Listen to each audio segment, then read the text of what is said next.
Hey,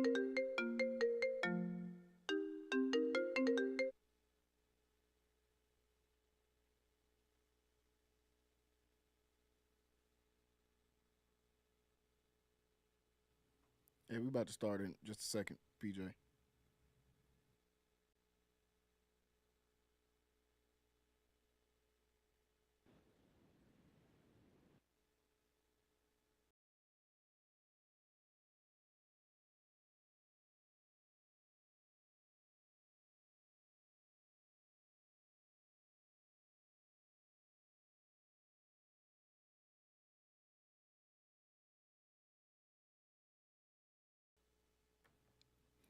Hello and welcome back into Centex Prime Time. I am your host, Jalen Gillis, getting ready to take you through the prime time topics in sports, not just here in the Central Texas area, but from all around the nation. We want to thank everybody for tuning in with us here. It's been a fun week up here on the show as we close out here today on this Friday Eve, this Thursday afternoon that we got here. Want to thank everybody for tuning in on Centex Sports Network over on YouTube. Make sure you guys hit that subscribe button if you haven't already. You can subscribe there. Also, click the bell so you can get notified whenever we go live here 5 to 7 p.m. weekdays right here on Centex Sports Network. Also, you can check us out live on Facebook, Centex Sports Network, and you can follow me. You'll see my ticker there at the bottom. You can follow me at Jalen Gillis on Instagram, and you can follow this show as well at Centex Primetime on Instagram. Folks, we got plenty to talk about here today. A lot of sports topics going on as the Celtics stay alive against the Knicks. They force a game 6 as they head back to New York, where they'll play tomorrow. Ant-Man and the T-Wolves close out against the Warriors as they move on to the Western Conference Finals for the second year in a row. The NFL schedules have dropped, so we got to talk about that here today. We'll get somewhat of predictions. We haven't gone into training camp or anything like that, so we won't go too far into it, but we'll give you our opinions on some of these schedules as well. And, of course, we'll have some quick takes we got to talk about. And towards the end of the show, we're going to play a little bit of Start, Bench, Cut, a little game that you guys have probably seen on social media that people play all the time. So we got a lot to talk about here today on Centex Primetime. We're going to jump right into it. Joining me here today on the show, we got a couple of guests. We've got two familiar voices that you hear on the show all the time. Kyrell Gibson calling in with us today. Kyrell, what's going on?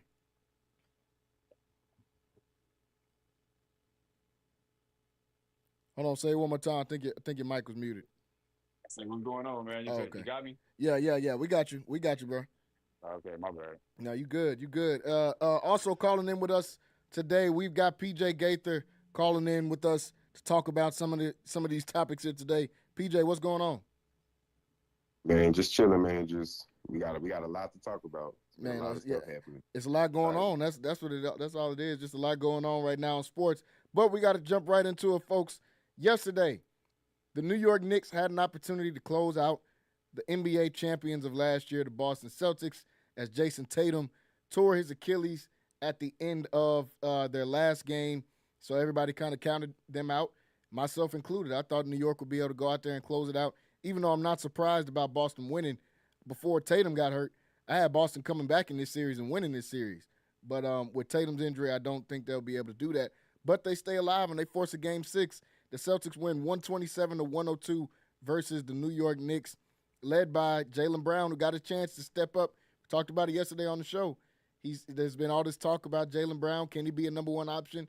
Can he step up and do it? That question is still out there to be answered, but he did it. He answered it yesterday for that game in particular, as he had 26 points, 12 assists, 8 rebounds to go along with it. Derek White, extremely dominant in this game, 34 points, 7 for 13 from 3, 9 from 11 from the free throw line. Derek White has stepped up huge for this team the last couple of years, but no bigger game than yesterday as he helped them lead to a victory. Peyton Pritchard had a good game off the bench, and Luke Cornett looked like a defensive player of the year or something yesterday as he got 8 blocks, I believe, in the game total, came off the bench. He also had 10 points, had 9 rebounds to go along with it. So they got a lot of production from a lot of different guys in this game as the Celtics were able to stay alive and force a game 6 as they head back to the Mecca in New York to play game 6 tomorrow night. Kyrell, when you seen the game yesterday, how did you feel about the Celtics keeping this one alive and your boy Jalen Brown being able to do his thing yesterday? Yeah, this nigga uh, wanted to see from him. You know, I kind of wanted to see him be the number one guy.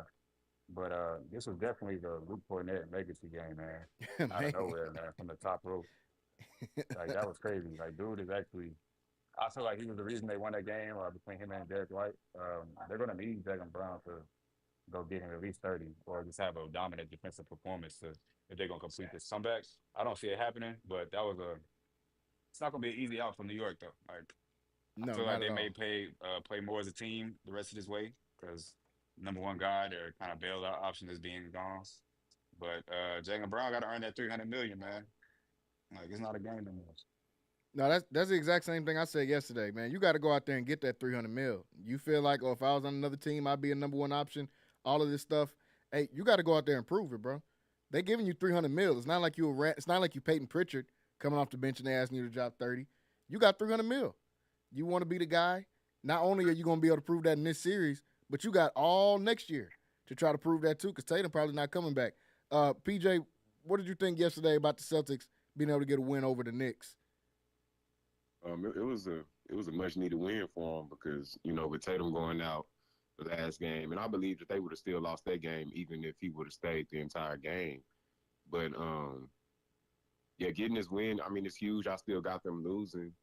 I don't think going back to Madison Square Garden that they're going to get a win tomorrow. It's going to be crazy in there. But yeah, it's gonna be crazy in there. So I still think they're going to lose. But I mean, for Jalen Brown, like y'all was saying, this is good for him. Earning that 300 million.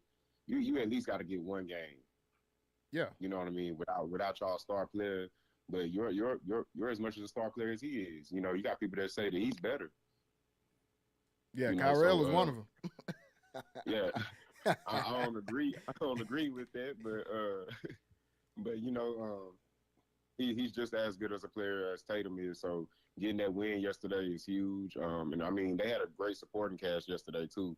That really helped get that win too. Definitely a lot of guys off the bench and a few of the other starters that played well as well. So it was a huge win for the Celtics. But I still got the Knicks coming out probably in Game 6. Yeah, I'm agreeing with both of you guys. I don't see this being enough for them to force a game 7, but they did get that game 6. Derek White played huge. Luke Cornett played huge. Jalen Brown stepped up big time in that game. But going back to the Mecca, going back to New York, man, that's just going to be tough. The crowd is going to be. I don't even know if there's any way to describe the crowd. If they win that game, like the police presence is going to have to be high. Like it's going to be crazy. People going to be doing wild stuff, jumping off of stuff in Madison Square Garden, down there in Manhattan. So it's going to be a wild atmosphere down there. I think that will help the Knicks. I think Jalen Brunson's going to have one of those bigger games where he's scoring 30 points or something like that. Or Karl Anthony Towns, he's got to get back in the paint. The games they were winning, he was in the paint majority of the game, dominating. But yesterday, he went right back to, I'm going to step out here and shoot threes, started playing sassy ball again, and then after that, didn't work out for him, man. They went home. So he's got to step up in order for them to take that next step and move forward, not just past the Celtics, but if they want to get past the Pacers, Karl Anthony Towns going to step up, and he's going to have to play big going forward. We both think, or we all three think that the Celtics probably aren't going to win going to win this series. So just shortly previewing that Indiana and New York series, Kyrie, how do you see those two teams matching up if New York is able to get past Boston? Um, I'm really unsure about how I feel about that season. Yeah, that's one of So, those. I feel like you got to watch a game first to see. yeah, um, I'll probably be going for New York just because of the whole Villanova story. But I mean, the Pacers front court is not soft, like in no form or fashion. No. They play hard. They call out, they coach those guys up. It's just two teams that are like on a just got magic right now. My Mikal Bridges not missing. Yeah. You know, what is the dude's name? Josh Hart, Uh, OG, all those what the dudes Haley playing big. Burton, whatever. Yeah, Yeah, Halliburton, yeah, man. yeah. Yeah, that dude. I don't know what if it was like the what's that list? The overrated. Oh yeah, the overrated Yeah, list that he got I don't from know all the what's gotten in the players. dude, but that clearly like set him off. because the run he's on right now is exactly the opposite of what, even people like myself was feeling what Halliburton was capable of. I was not expecting to see them repeating back-to-back trips to the Eastern Conference Finals, man. No, But I agree. I think it's going to be very entertaining. So I think it's going to be a defensive, very fast-paced defensive game, defensive series. But this is going to be this whole playoff run is actually just, to me, if OKC don't win, this is a bad look for them. Because I just don't Mm. like any of these teams whatsoever. I think OKC is the strongest. Um, I know they still got to close it out, but I think that's going to be done. Yeah, But yeah, OKC I'm is excited for the series. they're still young, and this is probably their best chance, even though they're young, to be able to go out there and win a championship. There's no powerhouse with Boston being out, the Nuggets on the brink of being out, and the Nuggets on the powerhouse anyway. But with Boston being out, Cleveland being out, there's no like big bad wolf on the other side if you're at OKC. So you got to be able to close this out and come out. And they got a big game that they got to play tonight. We'll talk about that one a little bit later. But yeah, with the Pacers and the Knicks, I think that'll be a super fun series, very up tempo series between those two. I think the Knicks are a slightly better team than the Pacers, but I think the Pacers aren't that good of a matchup for the Knicks. So that's what's going to be interesting. I don't like them playing small against Pascal Siakam. I think he can go and get 25 each and every game, really playing against the smaller lineups that they're going to play against when he plays the Knicks. So that's going to be a super interesting series. I'm ready to see that. But first, before they do that, Knicks got to close out in Game 6. I think we're all agreeing that the Knicks have the chance to be able to close this one out in Game 6 when they head back to New York. The other game yesterday, one that did get closed out, the Minnesota Timberwolves, as they took out the Golden State Warriors in 5 games, giving them back-to-back trips. We just talked about the Indiana Pacers getting back-to-back trips to the finals or to the Eastern Conference Finals. This is now back-to-back trip for the Minnesota Timberwolves to the Western Conference Finals, and I didn't have either one of those teams making back to their conference final game. Not the Timberwolves nor the Pacers, but here they both are, proving me wrong. Ant-Man and Julius Randle leading the way once again for the Minnesota Timberwolves. Julius Randle with 29 points, who has really stepped up and has really changed in a lot of ways the way that people look at Julius Randle. He was never considered a playoff guy or a guy that's going to step up in those huge moments. But for the Timberwolves, he's been everything so far. I mean, obviously Ant-Man is doing what he's doing, but in a lot of these games, Julius Randle is the leading scorer. In a lot of these games, when they need a bucket to stop a run in the paint, it's Julius Randle that's making those. He did it again yesterday, flushing out the Warriors, which I didn't think they had a chance without Steph in any of these games. Brandon Pajemski had 28 points. Jimmy Butler is showing that the playoff Jimmy stuff, I think that's wearing off. That's about over with, which is not a problem. He's like 35. So Over with. yeah, I think that's over with. I think the playoff Jimmy stuff. We saw glimpses of it in this playoff run in these 2 series, but nothing spectacular. When he's not getting to the free throw line, he had 17 points yesterday, and 9 of those are from the free throw line. So the free throw merchant claims are still out there and still valid for Jimmy Butler because when he's not getting to the free throw line, he's not scoring. Draymond Green was pretty much just out there for this entire series. Not much he can do. And when Draymond doesn't have a Steph out there to go with him, it's almost nothing he can do. Like there's no contribution. When he has Steph, man, he's everything for that offense. But without Steph, he's kind of just out there. I mean, I would have been playing Kuminga just as much as him, or if not more than Draymond Green in this series because Draymond didn't have much to offer. But the Timberwolves moved back on to the Western Conference Finals in back-to-back years. PJ, what do you think about the Timberwolves being able to advance to the Western Conference Finals once again for the second year in a row now?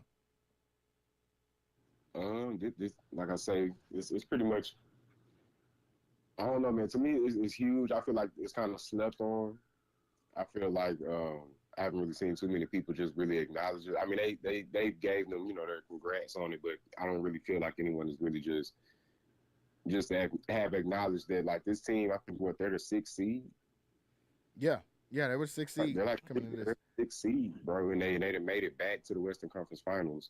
And it's crazy because last year I remember when they lost against Dallas, I think Ant said to Mike Conley after the game, he was like, "We're gonna be back here."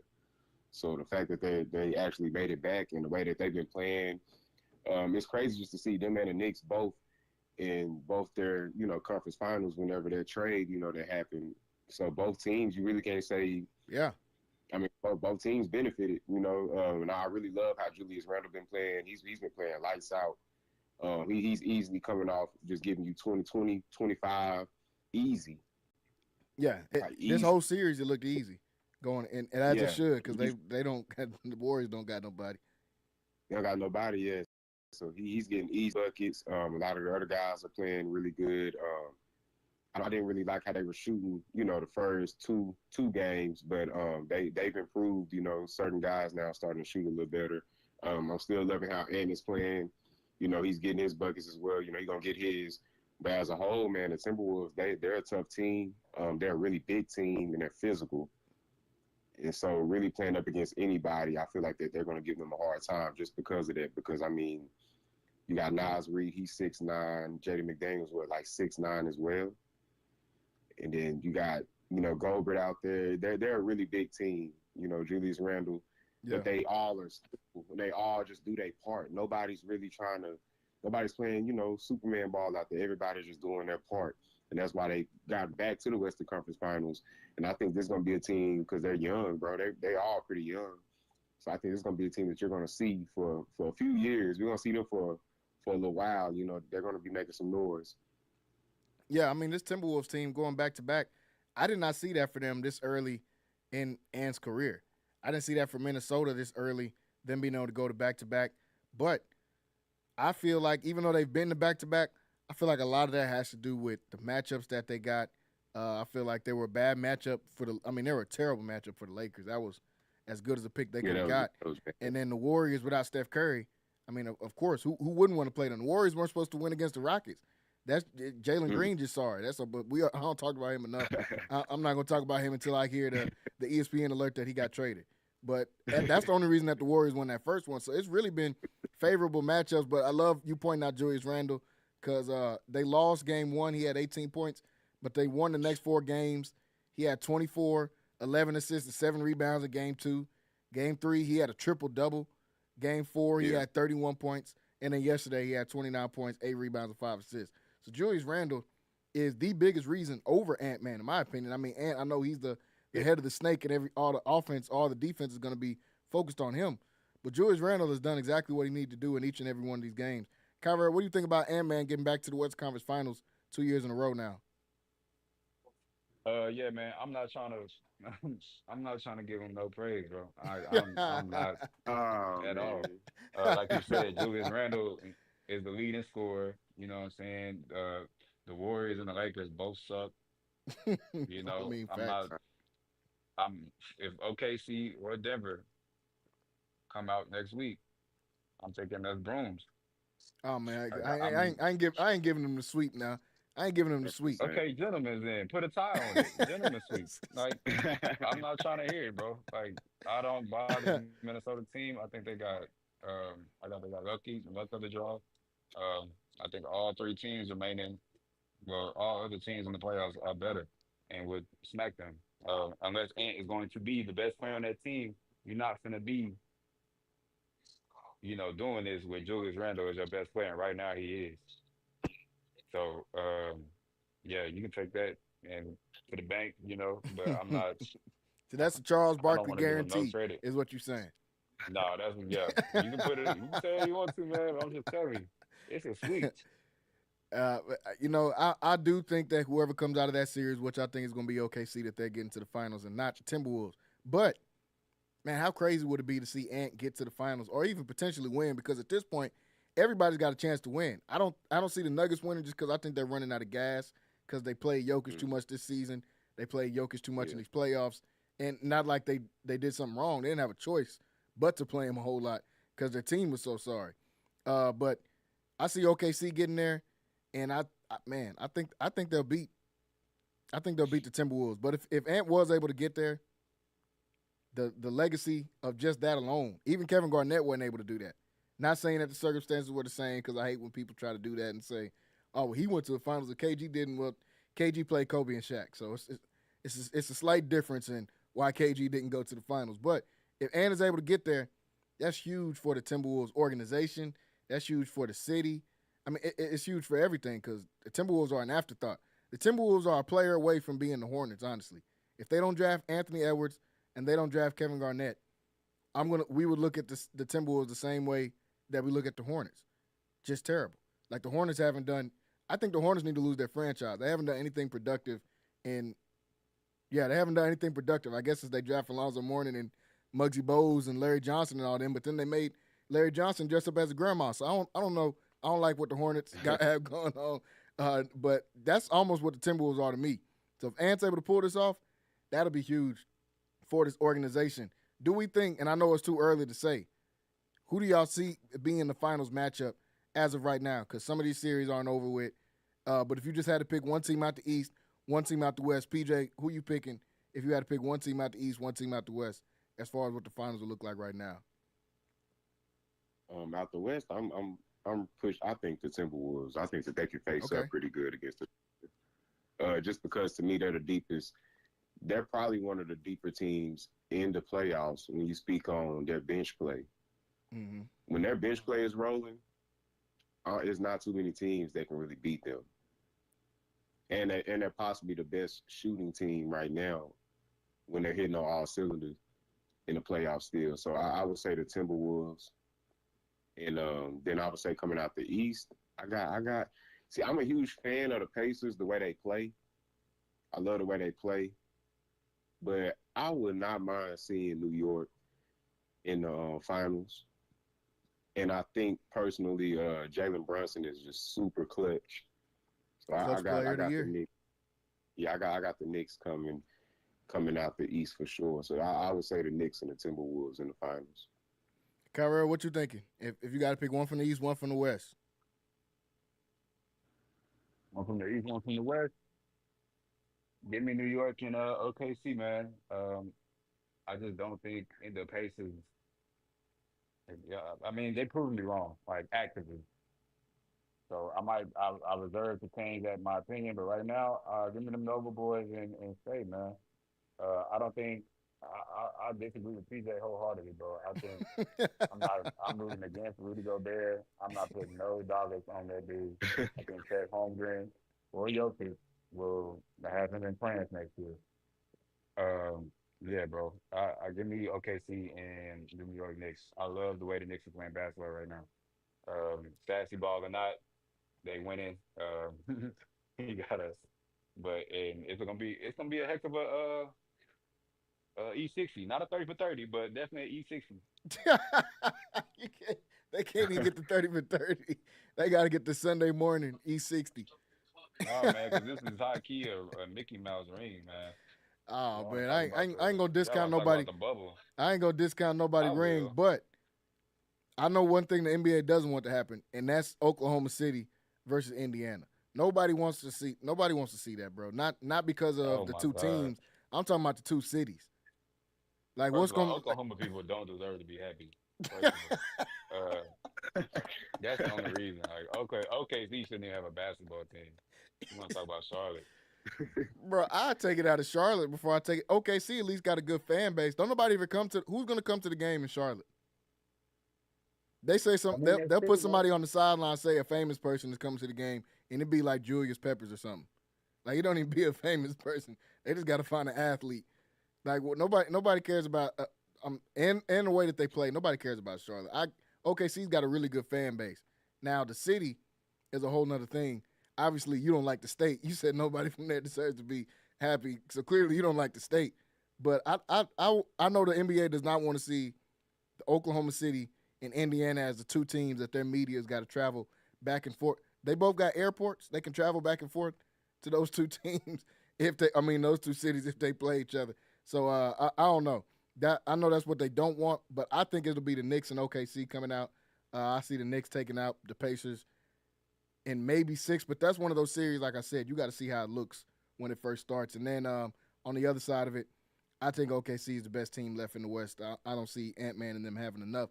Even though I would be rooting for Ant, if I'm rooting for anybody left, I'm rooting for New York because they're gonna have to bring the National Guard to New York if they win the championship. So that's what I'm rooting for. That's just gonna be something to see just alone. That parade, like the SWAT's gonna have to come down when they have a championship parade in New York if the Knicks win. Bro, that Spider-Man suit in that New York City, them Timbs, Yeah. I guarantee you, he's gonna be serving 10 to 25 on Mondays. He's getting locked up, bro. They gonna be on there Bro, the with real them Spider-Man might mics. pop out if they win. Like, New York's not going to know how to act. They not going to know how to Tobey act at all. Maguire. Yeah, we might see Tobey Maguire show up at the game. All the famous people from the shows in New York, they're going to bring Joe from You. They're going to bring everybody out there and bring the dude and have him out there front row in New York. So I'm rooting for New York just because I kind of want to see what that's going to be like if they win, since they never really win nothing anyway.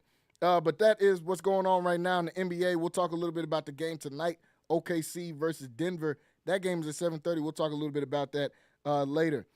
Some other news going on, folks. The NFL schedule has dropped. We have the teams. We have the schedules for all the teams in the NFL. As we talked a little bit yesterday, the Philadelphia Eagles will be opening up their season against the Dallas Cowboys. Now, I'm on here with two Dallas Cowboys fans. How y'all feel about Dallas opening up the season against Philly? First game of the season. I'm excited. I'm excited about it. I'm not really sure if we are going to win or lose that game right now. It's kind of 50-50 for me. I really just got to wait until the preseason just to see how certain guys are playing. And even then, though, I'm really not. That's a game that I got to see. I got to see the first few snaps of that game, and that's what's going to tell me if we're going to win or if we're going to lose that game. Going into it. I am excited with some of the people that we've gotten, during the off season, some of the moves that we made through the draft and everything. But I'm just still not really sold on the team yet, man. I just don't know. I'm not too sure right now. But that game, though, I'm excited. We can either it's similar to the Texas Ohio State game. You can go in and lay an egg or prove a point in the first game. Yeah, no, that's true. That's true. I forgot about that one. That's going to be a really good one too. But yeah, I like it. I like the NFL saying, "Hey, Cowboys, y'all were sorry last year. We finna get our money back. 6 primetime games. We finna get our money back from y'all. And you starting first game of the season. You get to go to Philly. So yeah, I like it though. I like the matchup. I like the tone that's going to set, because Philly Dallas is one of the only rivalries we have left in the NFL. So I like the tone that's trying to set for the whole season. Kyrie, what you think about them opening up against Philly on September 4th? I think it's going to be. Yeah, man, let's go, man. I haven't been this hype for a season opener for any like sports in like my life. He said, Like, I'm so serious. To start the season, yeah, Philly, like it's always the Giants, and it's always always the a Giants. boring game. It's almost like a scrimmage. Like, oh, you know, I don't know, It's a Midway playing scrimmage. Mart or something, bro. Like it's just maybe not Mart, Marlin. I ain't gonna disrespect Mart. I meant Marlin. But yeah, man, this is huge. Like, come on, man. And it's like it don't get better than this, man. If Philadelphia Eagles, fresh off a Super Bowl, these dirty, nasty Uh, fans are the cockiest they gonna ever be.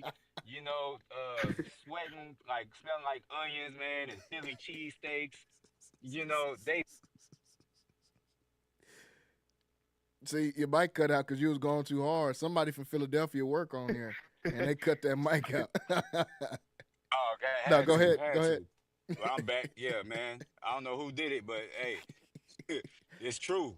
If you a Philly fan working for the station, man, you in Texas for a reason. That's all I'm gonna say about that one. But no, in all seriousness, no, the Eagles have a chance to build a dynasty, Yeah. and I would love for the Cowboys. I love that the Cowboys get a chance to start to spoil that party the first week. I don't. I believe we're gonna win.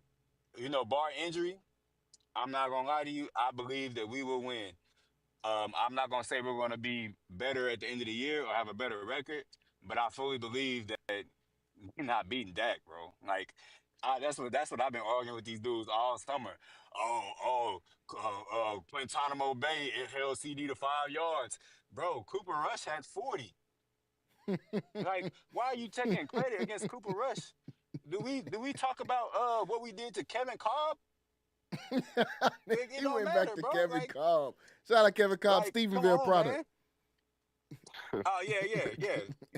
Hey, that is a great pull right there. I did not know that. Yeah, he went to Stephenville. Um, I don't know why you think about Kevin man, Carl, but yeah.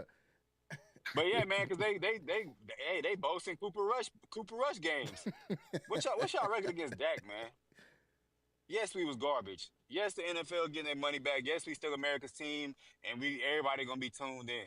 But this is why the NFL is supreme, man. This is like real rivalry football. Like I don't know if you've been paying attention to the clips that coming out this week. Hmm. Micah already, well, that's Micah, but Micah, Shotty, and CD already talking mess. Osa, everybody talking mess. Hey, Like it's Osa don't need to already say started. anything. He's gonna be It's folded already up started, majority of the day. man. Osa gonna get a sack. Ain't gonna get seven. Osa He's gonna gonna get a get sack. pancaked 5 times. Man, all we gotta do is I don't know what Tyler Guyton is doing, but for some reason the fan base has declared this man is already a bust because he's 6'7", look like he played power forward instead of tackle.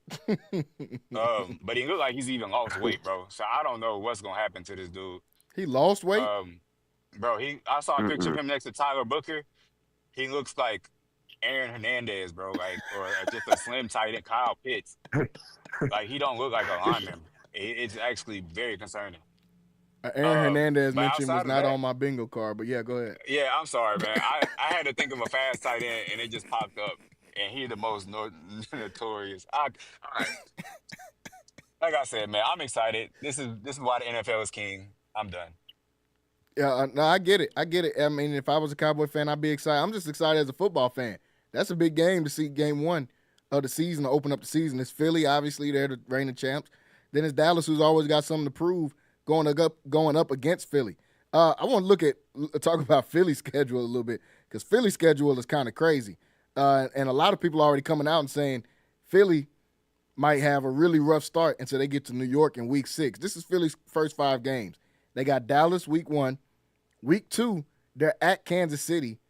Then they got to go back home and play against Los Angeles, the Rams. Then they go and play against Tampa Bay, and they come back to play Denver in Week 5. That's a crazy 5-game start to the season. I feel like the champ is supposed to get at least some type of, not just a cupcake schedule, but get some easy games to start the season. Ain't none of those easy wins to start off. LA could have beat them in the playoffs. Tampa Bay did beat them in the regular season. Denver is probably one of my favorite teams for next year as far as teams I just want to watch. And then Dallas and Kansas City. That's kind of crazy to me. What y'all think about Philly's first few games? Is this going to be a rough start for the champs?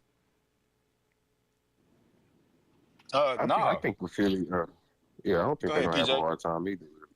Oh yeah, I don't really think they're gonna have too much of a hard time. They're still a pretty good team, and I think they probably even got better. So, I mean, they might lose a few, but I feel like they'll win most of them.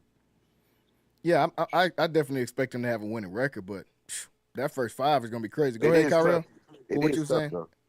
Yeah, it is tough. Yeah, Philly got better, man. Like this is a team that has officially, to me, on paper, has no more holes.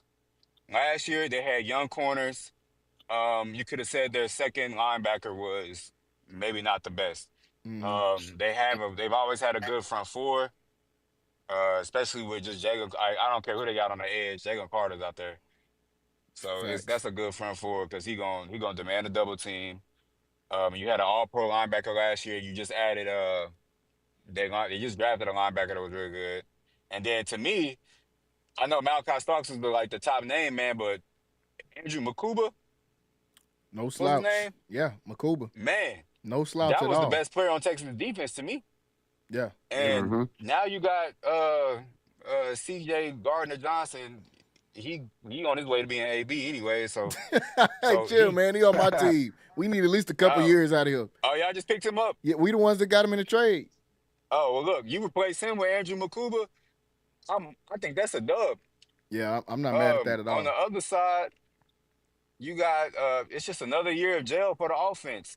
You got Saquon. You got 130 yards from Jalen Hurts. You got it's just the formula for winning, man. And they shored up that defense. I don't think they're gonna have issues. They might lose to Denver just because they defense, Man, Denver is gonna be tough. boy. This might be some $2,000 stuff, man. I'm not gonna lie to you. It might be Uh, 2016 Broncos. It might be the no-fly oh zone yeah, back in Yeah. in yeah, in Denver. yeah. But I'm not worried about. What was the other games you said? You said Tampa Bay. Yeah, they got Tampa Bay, Uh, they got the Rams, they got Kansas City, and they got y'all. yeah, Tampa Bay, Rams, us. So they say us. But the Rams and Tampa Bay, I could easily see. I'm not scared of Kansas City no more. They've been they've been garbage for 32 games, 2 years in a row, and magically get to the You Super gotta Bowl. imagine. I think this is the end of that, man. I think the Eagles got their number. They can't stop him and the receivers and Saquon. I think they could easily be what's that, 6 games, 4-2, Yeah, yeah. No, that was 5 and 5 games, or 3-2. four That was five five games, so games. 3-2. Yeah, that's not a bad start. Yeah, that's not a bad start. Them all playoff or outside of the Cowboys, them playoff teams. Yeah, no, I agree with So that. I hey, agree three with and that. two, and you got a first. You was first place. You have a first place schedule. I don't want to hear no tears, man. Nah, yeah, you We ain't don't gonna get have a no first sympathy. place schedule, and our stuff. Every team on our schedule is predicted to win 10, 11 games. Everybody expect them to be better. We don't have no cupcakes outside of like I don't see the Saints on there. I don't see the Browns on there. I don't see Jacksonville. So yeah, y'all the Super Bowl champs, bro. Y'all got to. I mean, y'all schedule gets a little bit harder, but y'all got a pretty. I mean, I don't want to say easy because we don't know how good these teams are going to be, but it's a pretty easy schedule to start off those first 5 or 6 weeks. Of course, you got Philly for the Cow. This is the Cowboys schedule. I got Philly the first week, Okay. but then you got New York week 2. Then you got Chicago week 3. So it's like, okay, that's no one is scared of any of those teams. Green Bay week 4 is going to be a big game. I think that's on Sunday Night Football. And then week 5 and That's 6, a you got the L. Jets, and then you got the Panthers. So I mean, it's a pretty. Oh, It ain't okay. that tough of a start Okay, for good. We Dallas. was last. Yeah. That's what we needed. We was last. We was garbage before Dak got hurt. Garbage. So Yeah. yeah, we need that. Green Bay is playing at AT&T. That's a L. Yeah. Facts. I don't care what Hey, It don't even matter who playing at Jerry that did point. something. It don't. Yeah, they can dig Bart Starr up, man. Gonna win. What's it think about? Hey man, that's crazy. But yeah, Dallas. Here's some notable games. Just looking at some of these scheduled, some of the NFL schedule. Week 3, you got Detroit versus Baltimore. I think that's going to be a really fun game to watch. You got the Commanders versus Kansas City in week 8. I think that's going to be a really fun game to watch if the Commanders are good again this year, like we expect them to be. Philly and Green Bay, we already seen that a bunch. I don't know why Dallas versus the Raiders is on here, but that's not an interesting Oh, game. what? Somebody put out a little thing of interesting games going on throughout the schedule, ones that just catch your eye, and one of them was Raiders versus the Man. Cowboys. I'm like, okay, come on. What I did notice, and we talked about it yesterday though, the Cowboys playing the Chiefs on Thanksgiving, and then a couple weeks later they got to play on Christmas. A couple weeks later they got to play the Commanders on Christmas. So that's kind of a crazy stretch of games. Mm-hmm. But like I said, Yeah. that's just Dallas getting the NFL getting their money back from Dallas. Y'all playing on Christmas and Thanksgiving. No holidays. You want to talk about some? My bad, Jalen, but Go ahead. the schedule and TV. Why do the Ravens have like 2 primetime games? I don't know. Why does your best player in the league have 2 primetime games? I think they sick of Lamar already. I don't know why or how, but I think they sick of Lamar What? already. They want somebody else. Like if they could trade out right now when like Lamar starts being sorry, but Justin Herbert is really good and wins the MVP, I think they'll do Oh yeah. it. Oh yeah. I think they'll do it. I think they already sick of They Lamar. just like beach watch, man. That's all that is. They want to see some flowy hair blowing in the Trevor wind. Lawrence. If they could trade Trevor Lawrence for Lamar right Oh now, Lord. as far as Trevor Lawrence being good, they'll do that. They'll put Lamar in the UFL if that means Trevor Lawrence can get good. They definitely want him Oh my. to be good going. But it's some interesting games that this NFL schedule drop just came out. Some really interesting games. Right before we go on the break, we got 2 Cowboys fans here. What do y'all think about this offseason for the Cowboys? I've been asking all the Cowboys fans to come on here because I've been getting mixed reviews. What do y'all think of the Cowboys offseason so far, Kyrie? I'll talk to you. And as far as the moves they made and then what they're going to be able to do going forward. Oh man, they did what they haven't addressed everything. For me personally, to me, my number one need is I want a real one technique. That's number one. Number two, Malik Hooker and Donovan Wilson. They don't gotta go, but we need a young guy in there, like a young stud up in there. We haven't drafted a safety since Donovan Wilson, honestly. And that was a six-round pick. They haven't invested any serious assets into safety, and those dudes were making business decisions last year. So I know we sucked, so maybe that played a factor in it. But I needed one tech and a safety. Outside of that, with the amount of holes that we had on this team on the end of the season, I love it, man. I love it. You stop playing with Dak, treating Dak like he's Brady. Okay, you see what can happen when you get a subpar quarterback talent. He got to the bowl, and great intangibles. That's what everybody talk. Dak's leader of the year or man of the year. Okay, well, what they got to do with throwing the. Yeah, I don't know what that had to do with. I don't know what that's got to do with him throwing the football, him being man of the year. They try to put that in there. I think we lost Kyrie for a second. PJ, what do you think about what the Cowboys been able to do real quick before we go on the break? I think it was a pretty cool off season. I agree with Kyrell. Not, we've always talked about this. I feel like I've been saying this for about 10 years. I need us to get a quality safety. Why is that so hard to find in Dallas? Since what, Roy Williams? Why. Is he the last good safety? Yeah. He's the last good safety we had. That's crazy. That's crazy to me. I don't understand why we can't go get. And it's not like safeties haven't been trying to get it, because I remember when who was it? Earl Thomas. Earl Thomas wanted to come. Oh yeah, Earl wanted to come. Earl wanted to be a Dallas Cowboy. He was begging at that point. Yeah, to come to Dallas. So there's guys that wanted to come to Dallas, and there's guys that we could have got guys in this draft. I don't know, but we need a quality safety, and I feel like that until we get a quality safety, this defense is not going to be able to reach its full potential until we do that. It's still going to be a very good defense, but without a quality, at least one quality safety. But I really want two. But at least without one, we're not going to reach that full potential. But as far as like everything else that we did this offseason, I feel like we had a really good draft. This is one of our best drafts that I've seen in a while. I'm talking about from the first round all the way down to the last pick. I feel like we had a really solid draft, and I feel like a lot of those guys they're gonna make a difference. I'm very excited with Jalen Blue. I think that he's gonna be really good. He's gonna be a guy that we can really, plug in and play. It's gonna be certain plays that he's gonna be that we can really put him in, that he can benefit on the field, with that speed and everything that he has. And like I said, just overall, like getting Pickens is great. That was really great to me because we needed a number 2 receiver. We needed somebody that can kind of, take away some of those looks from CD. And I had the whole defense pretty much focused on him like it was last year. So, it all comes down to what Dak that we're going to get. Yeah. That's what it's going to come down to. Honestly. Yeah, what Dak we're going to get. We live and die with if we're going to get a good Dak or we're going to get a Dak that's going to make terrible decisions at key moments. I'm not really worried about him whenever we play these subpar teams.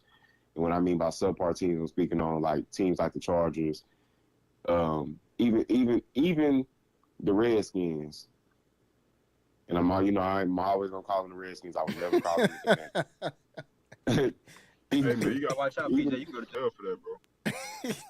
Man, them dudes is the Redskins, man. I ain't never called them the Commanders. They've been the Redskins. Y'all was the Redskins for 100 years. How y'all want to change y'all name? They said they tried to switch it up. They was the football team for a little bit, so I think Commanders better than the football team. That was absolutely terrible.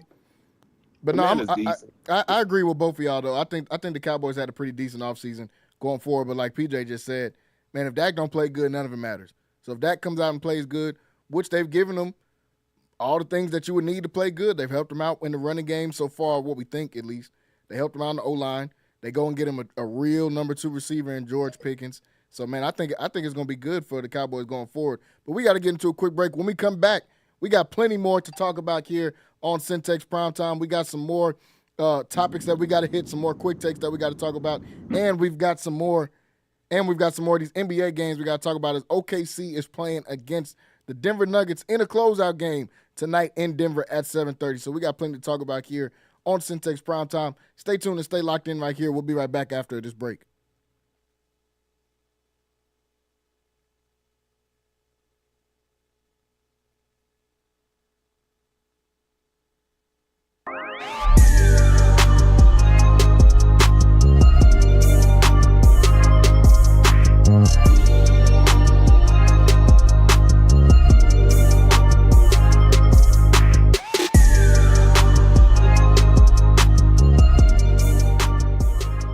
Need video or audio solutions? Lighthouse Streaming, a full-scale media agency, can transform any event. Check this out. We're talking live streaming that's crisp and clear, event audio that hits every note, and church video and audio solutions that'll enhance worship. Corporate events, we got those on lock too. From concerts to conferences, Lighthouse Streaming and audio makes your vision shine. Book your appointment now at lighthousestreaming.com or call 254-252-4206 for a free consultation. Let's elevate your event and light up the stage. This is why you need Centex Primetime. Jalen Gillis brings the realness. Dive into the heart of sports with the most passionate commentary around. From pro to high school, Jalen's got the insight and energy you crave. Catch all the action weekdays from 5 to 7 p.m. on the Centex Sports Network, only on YouTube. Join the conversation and elevate your sports knowledge with Centex Primetime. Don't miss it. Hello, my name is Roy Gillis, CEO of Lighthouse Streaming, and you're watching Centex Sports Network.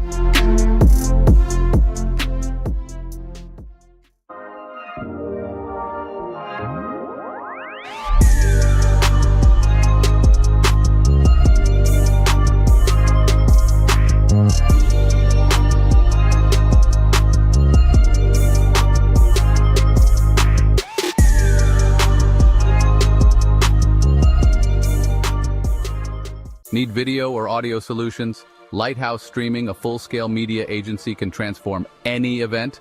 Check this out. We're talking live streaming that's crisp and clear, event audio that hits every note, and church video and audio solutions that'll enhance worship. Corporate events, we got those on lock too. From concerts to conferences, Lighthouse Streaming and audio makes your vision shine. Book your appointment now at lighthousestreaming.com or call 254-252-4206 for a free consultation. Let's elevate your event and light up the stage. This is why you need Centex Primetime. Jalen Gillis brings the realness. Dive into the heart of sports with the most passionate commentary around. From pro to high school, Jalen's got the insight and energy you crave. Catch all the action weekdays from 5 to 7 p.m. on the Centex Sports Network, only on YouTube. Join the conversation and elevate your sports knowledge with Centex Primetime. Don't miss it. Hello, my name is Roy Gillis, CEO of Lighthouse Streaming, and you're watching Centex Sports Network.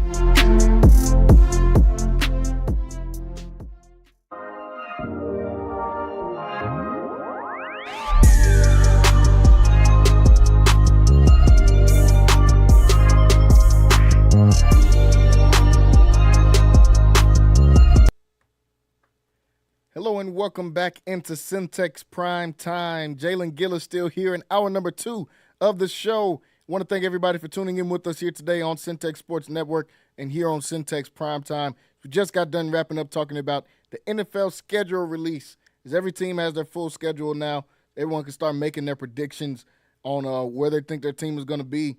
That conversation starts now. We talked a little bit about the Minnesota Timberwolves getting past the Golden State Warriors. We got a chance to talk about that. Also got a chance to talk about the New York Knicks falling to the Celtics as the Celtics extend their series and move it out a little bit further. They'll get a Game 6 tomorrow at 6:30 in the Mecca in New York where they'll be able to play. Still joined on here by Kyrell Gibson and also by PJ Gaither as we get ready to go through some of these quick takes here on the show. few different things going on in news, but over the last week, outside of the playoffs, there was some other really big news in the NBA sports world, and that was Cooper Flagg is going to be a Dallas Maverick as of right now. As far as what everybody thinks, the Dallas Mavericks win the draft lottery. They get the number 1 pick. As soon as it happened, I talked about it live on the show. The draft lottery was happening here live, I believe, on either Monday or Tuesday while I was up here. And I was shocked to see the Dallas Mavericks get the number 1 pick.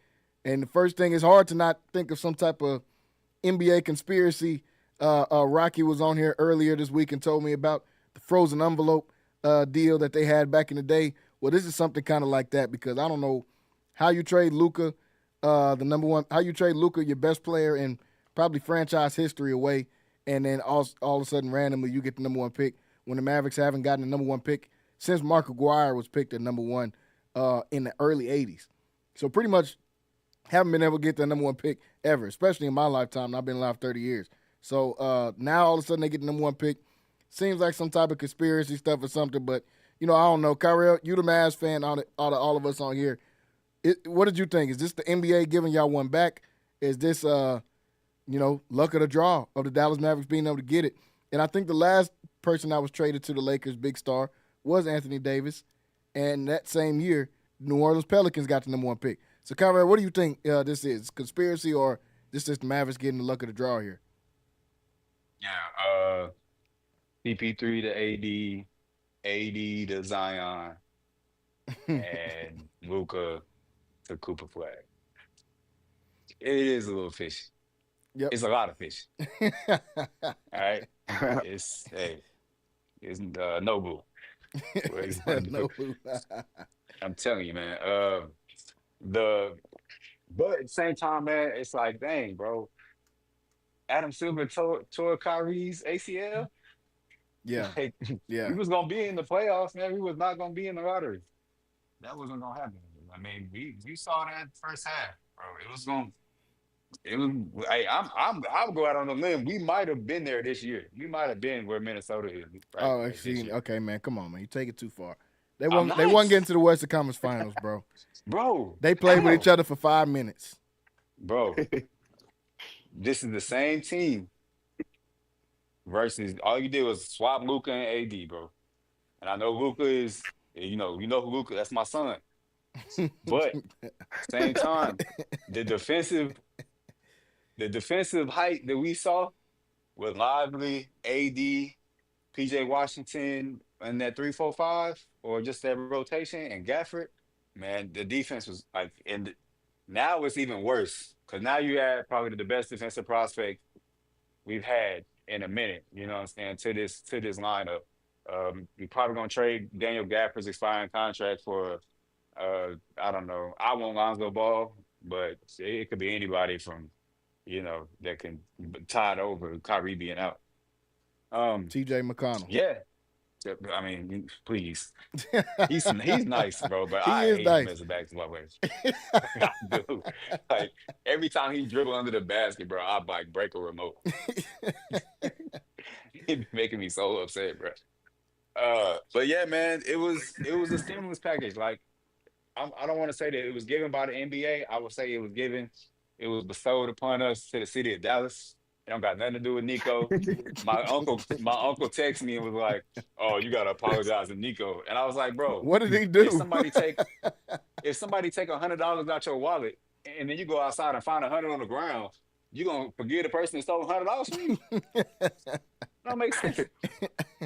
So it's like, man, that was somebody had to intervene between Nicholas's, I don't know what his real name, Nicholas's that man's name is or whatever he was Nico. doing. His name is not Whatever. Nicholas. I don't want to call him nothing. I say we fire him right now today. They probably go to extend him or something. The Cooper Flag Why? coming into town. I don't know why they extend He didn't do Rapalinka. nothing. Jason, man. What they extend Rapalinka for? He didn't do nothing. He just answered the phone. Him and Jeannie Buss got the same face surgeon, bro. That's all that is. He Yeah, he do look like he got a bunch of plastic surgery. I don't know why Rapalinka look like that. This is huge. Cooper Flag? Like, what if this was last year? You know, who's the Yeah. number one? What was in the Zachary Risachet draft? Oh my goodness. That last year's draft gonna be one of the worst drafts. I ain't gonna lie. That's gonna be one of the Man, worst like drafts. this is huge. They gonna be worse than the And then Oladipo draft. the player that we getting, bro, the seamless fit, it's just you can't make this up, man. Like, I fully believe that bar this dude being a bust, even if he don't turn into a superstar, as long as he's a serviceable 15 and solid defense, we're going to be in the Western Conference Final. Bar injury. Wow. So Cooper Flag, number one pick, is gonna equal Dallas Mavericks getting to the Western Conference Finals, in your opinion. Yes, the West. We woke up, bro, and the West was trash. It's just OKC Wow. and maybe Trash is Denver. crazy. But I do not respect Minnesota. I don't respect the Lakers. Oh, So- and the Spurs might be there. So you saying Depending on who they you get. just discount the Lakers. The Lakers go get a big man, get some guys that can play some defense. You still discounting them with LeBron and Luka. Jalen, he Yes. didn't even put us in there. He didn't put Houston. Yeah, he ain't even saying that. Well, until we make a trade, I'm not saying Houston. Yeah, I gotta get rid of Jalen Green. Yeah, as long as we got bro down there, I'm not even gonna talk. I'm watching the Astros right now. I ain't even thinking about the Rockets. I'm worried about what the Texans finna do. Because until Jalen Green's gone, I don't have to look at no news because it don't matter. Whatever trade we make, it don't matter. Because if he's gonna go out there and get 10 points in a playoff game, it's not gonna matter. But yeah, I do like the pick for Dallas. I think Cooper Flag is gonna be a pretty plug and play guy. I like Ace Bailey potentially going to the Spurs in that as well too. So we'll see. I mean, it's some shakeups. The Charlottes get the number 4 pick again. I feel like they get the number 4 pick every single year. So, I don't know how that's gonna help them any. But as far as the Mavericks, I think it's gonna be a good pick. PJ, what do you think about Cooper Flag heading down to Dallas potentially? That's really big for Dallas, definitely after this Luka trade this year. I don't really want to say it was luck or anything, man. The universe is just really working with Dallas right now. The universe is somebody named Jim or something that works for the NBA. Yeah. That's the universe right now. They push that button and say, yeah, Dallas, here go your pick. But now go ahead. It's big for him, man. I think Cooper Flag is going to really fit into the team. Definitely with AD and Kyrie and all the other guys that they have on that team. I feel like I don't know, man. I don't know if they'll just automatically just get to the Western Conference Finals. No, That's kind of pushing it a little bit, but I do think that he's going to make an immediate impact for this team, and you're really going to see. You're going to see. To me, I feel like I'm not saying he's going to be like Luka because he's his own player, but if he as disciplined, as most people are, definitely when they get this chance, I think that you're going to see somebody he's going to be similar. He's going to be just as good as Luka, but he's going to be someone that's going to be serious about his fitness and everything. So it's going to help him last. I say maybe longer. It's just with Luka, it's different because offensively he's great, but defensively he's probably the worst in the league, I would say. And then you always have to worry about if he's going to be in shape or not. I think this Cooper Flag guy, I think that he's going to be a little different. I think he's going to be somebody that you're not going to really have to worry about that with. And he's going to be serious from day one, and it's going to be consistent. So I'm excited to see him with Dallas. I think it's going to be huge. And I think, like I said, it's going to be an immediate impact. I don't think that they're just making to the finals or Western Conference Finals immediately, but they're definitely going to be in the playoffs, and they can possibly make it to the Western Conference Finals. You never know. We just got to see next year how everything's looking. Yeah, I mean, I agree with some of your points, and I'm glad that you brought up the Luka comparisons with this Cooper Flag thing. And not saying that you said this, but I've seen a whole bunch of other people saying this. It was like, oh, Cooper Flag's going to come in. He's going to be in shape. He's going to be a defensive monster. It's going to be all the reasons why they traded Luka away. Okay, I get it. They traded Luka. Yes, he doesn't play defense. He's out of shape, blah, blah, blah, blah, blah, yada, yada. Cooper Flag, if he reaches his max potential, he's going to be Andre Karolinko. He's going to be 17 points a game, 7 boards, 2 blocks. That's his max. Luka is putting up Jordan numbers. He made first team All-NBA 5 years in a row, his first 5 years in the league.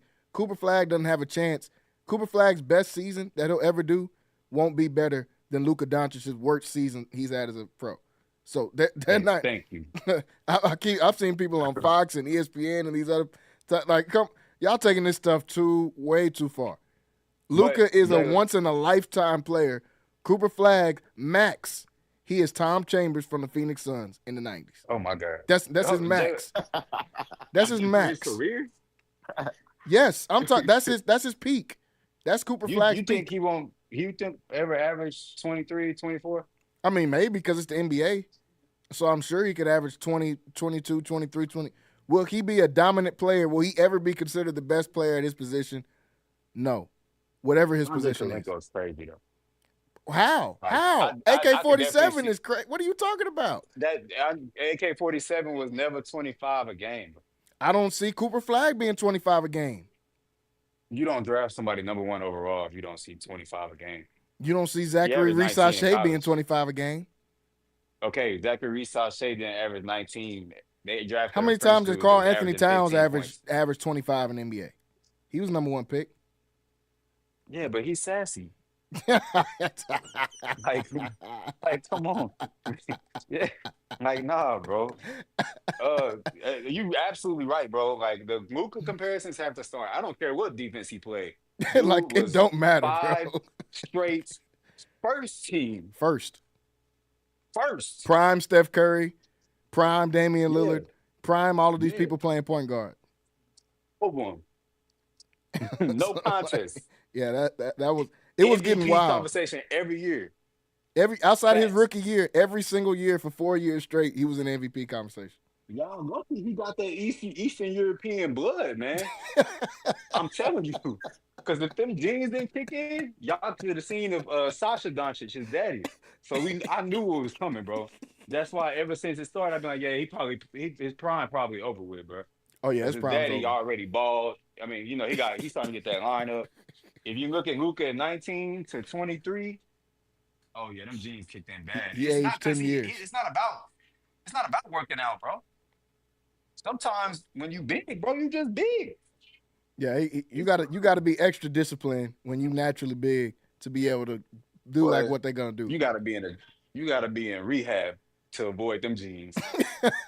I'm serious. Like, look at his pops, bro. Yeah, I see him. It was always something. No, I agree with that. He's not in his prime. I don't see Cooper Flag as a. I mean, like, what is you see him as an MVP candidate one day or like something like that? No. Max second team All NBA. That's what I see. 25 and 8 and 7. 25 and 8 and 7 is a lot. It's a lot though. Yeah, that's a lot. Lloyd marketing average 25, guys. That's what I'm saying. That's why I'm saying the 23 or 24 points. I can see that because, like I said, it's because it's the NBA.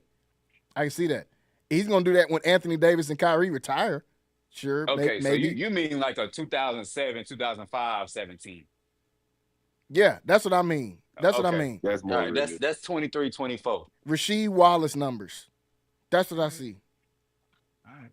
Like I don't see Cooper Flag coming in and being a dominant guy at his thing. Like, oh man, we got a plan. If we don't stop Cooper Flag tonight, we're gonna lose. I don't see that. I don't see anybody saying that in the NBA. Kawhi. Absolutely not. Nah. Absolutely not. Why is everybody else saying that's the main comparison? That is a comparison for early San Antonio Kawhi. Not 67 win Spurs Kawhi. Not that Kawhi. Not 2019. Not Toronto Kawhi. Not Toronto Kawhi in 2019. No Sirski. That is not. I see that, bro. Man, I mean, it could be. I just don't see it. I don't see that at all. I think he's a good defender.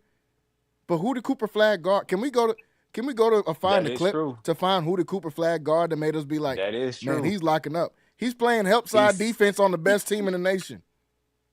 He's 6'8". He's 6'8", and I'm looking at everybody on the court, and he looked like he's 7 foot. This is the worst. This is the worst year the ACC has had in 30+ years in basketball. The worst that the ACC has been, and he dominated against those guys. And we're like, man, you see Kawhi? Like Kawhi was making LeBron twist his headband around when he just seen him subbing in to shoot a free throw. Like Kawhi as a whole, and that was rookie Kawhi. That wasn't even Kawhi in 2018, 2019. That was him as a rookie. Cooper ain't locking nobody. Man, Put Cooper out But there let's- against Ace Bailey right now. Is he getting a stop? So what is he going to do against these people in the NFL? So, the NBA. I get it. He's going to be good. Is he a generational talent? In my opinion, no. That's all I'm saying. But we got to remember, this is not your regular rookie, though. This is a guy that reclassified. Yeah, he's So 17. he won't be 19 until December. That's Like, cool. This is a very young basketball player, very polished basketball player for a 18, just somebody that just turned 18 4 months ago. 5 months ago. Does anybody in Dallas wear number 47 right now? Is he available to Man. wear that number? Because that's who he's gonna be. Andre Bro, you Kirilenko. gotta stop with the Kirilenko stuff. Andre, y'all better go back and watch Andre Kirilenko highlight and put some He was respect on that nice. boy. Okay, then I ain't saying Flag gonna be sorry. I just said he's gonna be nice. That's it. Dang, Kirilenko was good for 3 years. We don't Dude. know. Okay, I said his peak. That he's peak Kirilenko. Can he be peak Kirilenko for 7 years? Sure. I'm glad y'all got out of this. Can he be Tom Chambers from the Phoenix Suns? Stop making me Sure. root for these white people, man. y'all would have got Luka, Flag. I'm sure y'all probably who y'all finna get. Grayson Allen. Y'all gonna draft Knipple no. out of Duke It next. stops there. It stops there. T.J. Gonna be McConnell. Grayson Allen. You gonna get T.J. McConnell out there, man. I have a nice little old team out there in Dallas. But no, Dallas gets the number 1 pick as they move into next year. Nico Collins or Nico Harrison. I said Nico Collins. Nico Harrison already said, "Hey, we're taking Cooper Flag. We're not taking no calls for no trades. This isn't an open pick. We're taking Cooper Flag with the number 1 pick. We don't got to watch his physical. None of this stuff." I'm finna move to the next topic. Did you see Johnny Broom doing his standing vertical in the NBA Combine and couldn't even get a You talking about 24-inch the dude vertical? that didn't have a higher vertical than that 400-pound Yes. D tackle? Yes. Hey, bro, shout out Johnny Broom Yeah, out of bro. Auburn. He was a good player and all that. But, bro, you don't have a 24-inch vertical? And you going to the NBA? Hey, if he get a locker, it's gonna have some khakis in it. Your name already Broom, man. It's just no, your name already Johnny. So it's like, are you the third? Or are you Johnny the Yeah. first? Like who just looked at the baby John and from like State Farm. Johnny. Yeah, that's what we'll name him. But yeah, he didn't even get a 24-inch vertical. That was kind of It crazy. didn't even look like he tried though. No, he tried. Bro, did you see him stretching? He was warming up. He was like I thought he was finna get like a 30-something. He's warming up. He's bro. stretching. He reaching down, touching his toes. This man jumped and didn't hit no clacks. He hit That none boy, of them. he strained his sciatica, man, or something. I don't know what. His He sciatic can't jump. nerve or That's something, that bro. Auburn stuff, man. He got some Charles Barkley in there or something. Probably related to him because I don't. John could jump though. Yeah, Charles could jump, and he was fat. So never mind. Let me not even put that on Charles. He jumped like Jameis Winston. He's from Alabama too. Man, bro. Hey, in other news, Caleb Williams says in a new book that's coming out. Who's all these? How do you have a book coming out? Or it's not his book, but he's in somebody's book that's coming out. And I guess it's about different quarterbacks. And Caleb Williams is in the book some kind of way. They said that when he was talking with his family before the draft, he was considering signing to the UFL just so he didn't have to go to the Chicago Bears. His dad said, Carl Williams says, "I don't want my son playing for the Bears," is reportedly what he said to multiple different NFL agents. This is all in Seth Wickerman's upcoming book, American Kings. Don't know what this is about. Oh, it's a biography of the quarterback. The Bears told Caleb Williams, "We're drafting you no matter what." That's what they told him. That's what this guy reported. Ryan Poles said to Caleb Williams about that. And reportedly, Caleb Williams wanted to go to the Minnesota Vikings, who he is in a division with as well. What are y'all? Caleb Williams is just a strange guy. I don't know how he got caught up in this book or any of this stuff. But since his time at USC, I always thought he was just a little bit strange. PJ, what did you think about Caleb Williams and his dad saying they didn't want him to go to the Bears and were considering going to the UFL just so he didn't have to go to the Windy City?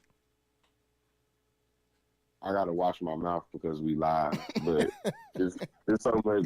That's so stupid, bro. I ain't gonna lie, that's stupid, man. This is another case where these young dudes, like y'all need to stop putting everything out for press. You know what I mean? Like I'm wondering, how did this everything guy get that information? Yeah, like that shouldn't even be out. Like, you know, like come on, man. Like, I don't understand. Like, how Chicago fans in the front office, how they supposed to feel? He said he wanted to go to If they Minnesota. already know that, yeah, like you basically don't want to be there. You know what I mean? Like Yeah. that shouldn't even come. That shouldn't even come out. And then not only do you really don't want to be there, you want to be playing against y'all division rival. That's where you want to be. You want to be where y'all division against one of your division rivals. That's where you want to be at. Is with the Vikings. That's stupid. I don't really understand how info like that even gets out. I don't get it, bro. That's retarded. You know, and it's even further stupid that you will want to go play in the UFL where you're gonna be making $30,000, if that. I don't even think they got $100,000 contracts in the UFL. And if they do, you're gonna take all the team's money.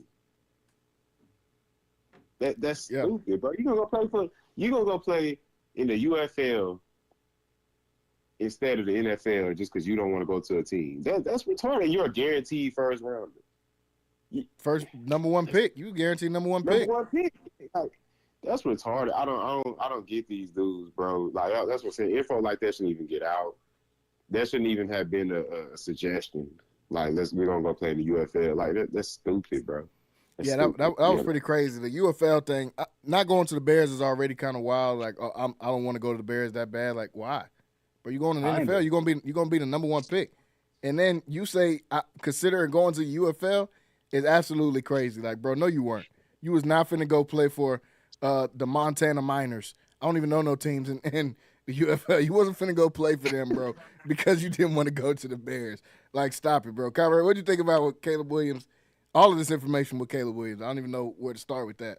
Bro, this can't be true. Like, no way somebody's that stupid. First of all, the whole I don't want to play for the Bears thing, the Bears suck.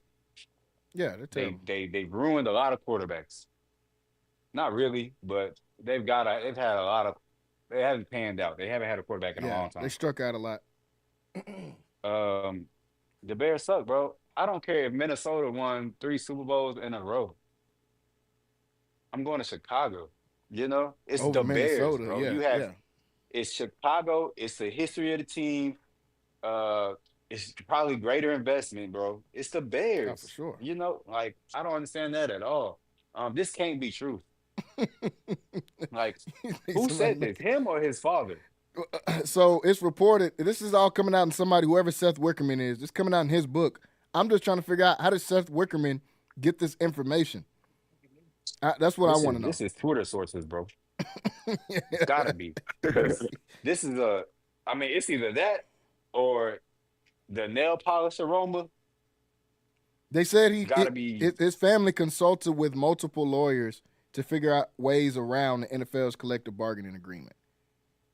So that they probably, lawyers probably talk. I don't know how they got that information. I don't know if his dad called him. I don't know if Seth Wickerman is Caleb Williams' dad's friend or something. I don't know. I don't know how they got any of that information. And now when it getting put out, it looks bad. That's just so unbelievably stupid to have out in the world. A division rival, for one. 2, you were going to play in the UFL? Dummy. No, you weren't. Like, come on, man. You were not going to do weren't. That. Like, what are you talking about? No.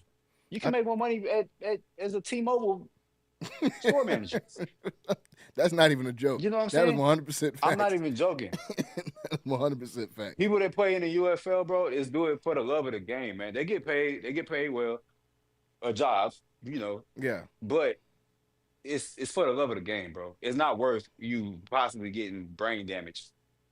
Yeah. You know what I'm saying? So you saying that you were playing the UFL, I don't know if that was said in a joking manner and there's no way somebody's this stupid.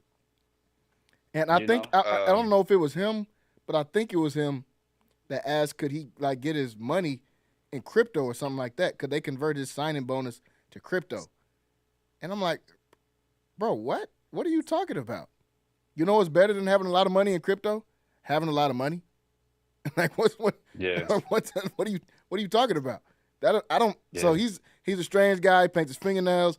He cries in his mom's arm when they lose a regular season game, and it's like, I can't believe this is over. Like, what do you? I don't know what's Now I up with believe that guy. that part because one of his comrades and zestiness also got his contract in crypto, Odell.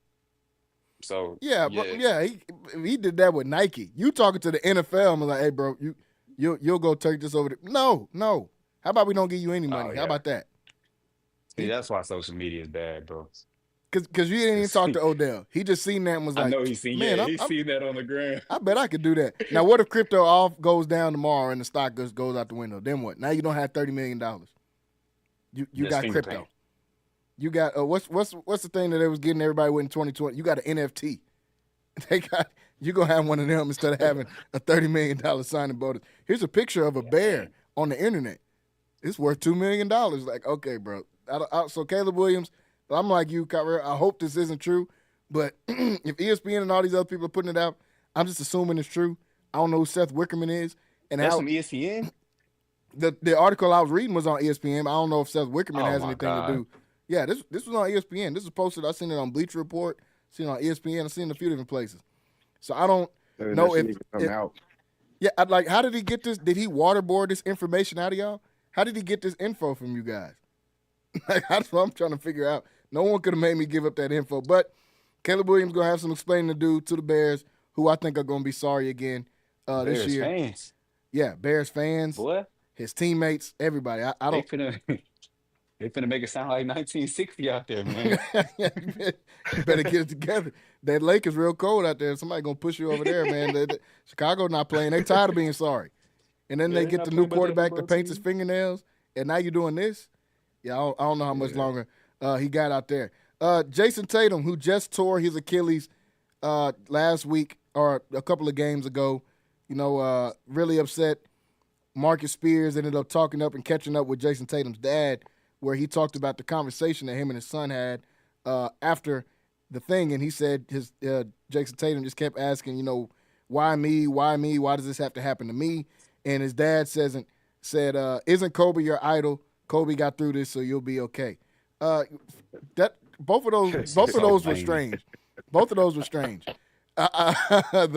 Isn't Kobe your idol? You got through this. That was strange. But the why me? Why does this have to happen to me? It's like, I get it. If you get that good as Jason Tatum is, basketball is your life. This means a lot to you. This means everything to you. You're trying to go out there and win an NBA championship. But the why does this have to happen? Hey, bro, can you check what your USAA looks like real quick? Can you check what your Chase account looks like real quick, bro? Like, bro, Why does this have to happen to me? Dog, don't you got like $400 million? What do you, how does this happen? You said it like you got lost in a cave or something. Like, what are you talking about, bro? You tore your Achilles. Like, Yeah, like, come on, bro. Your son is already famous. Like, I don't know what's going on. Why does this have to happen to me? Can we stop being so dramatic? It's basketball. This is basketball, y'all. It's basketball. You tore your Achilles. This is sad.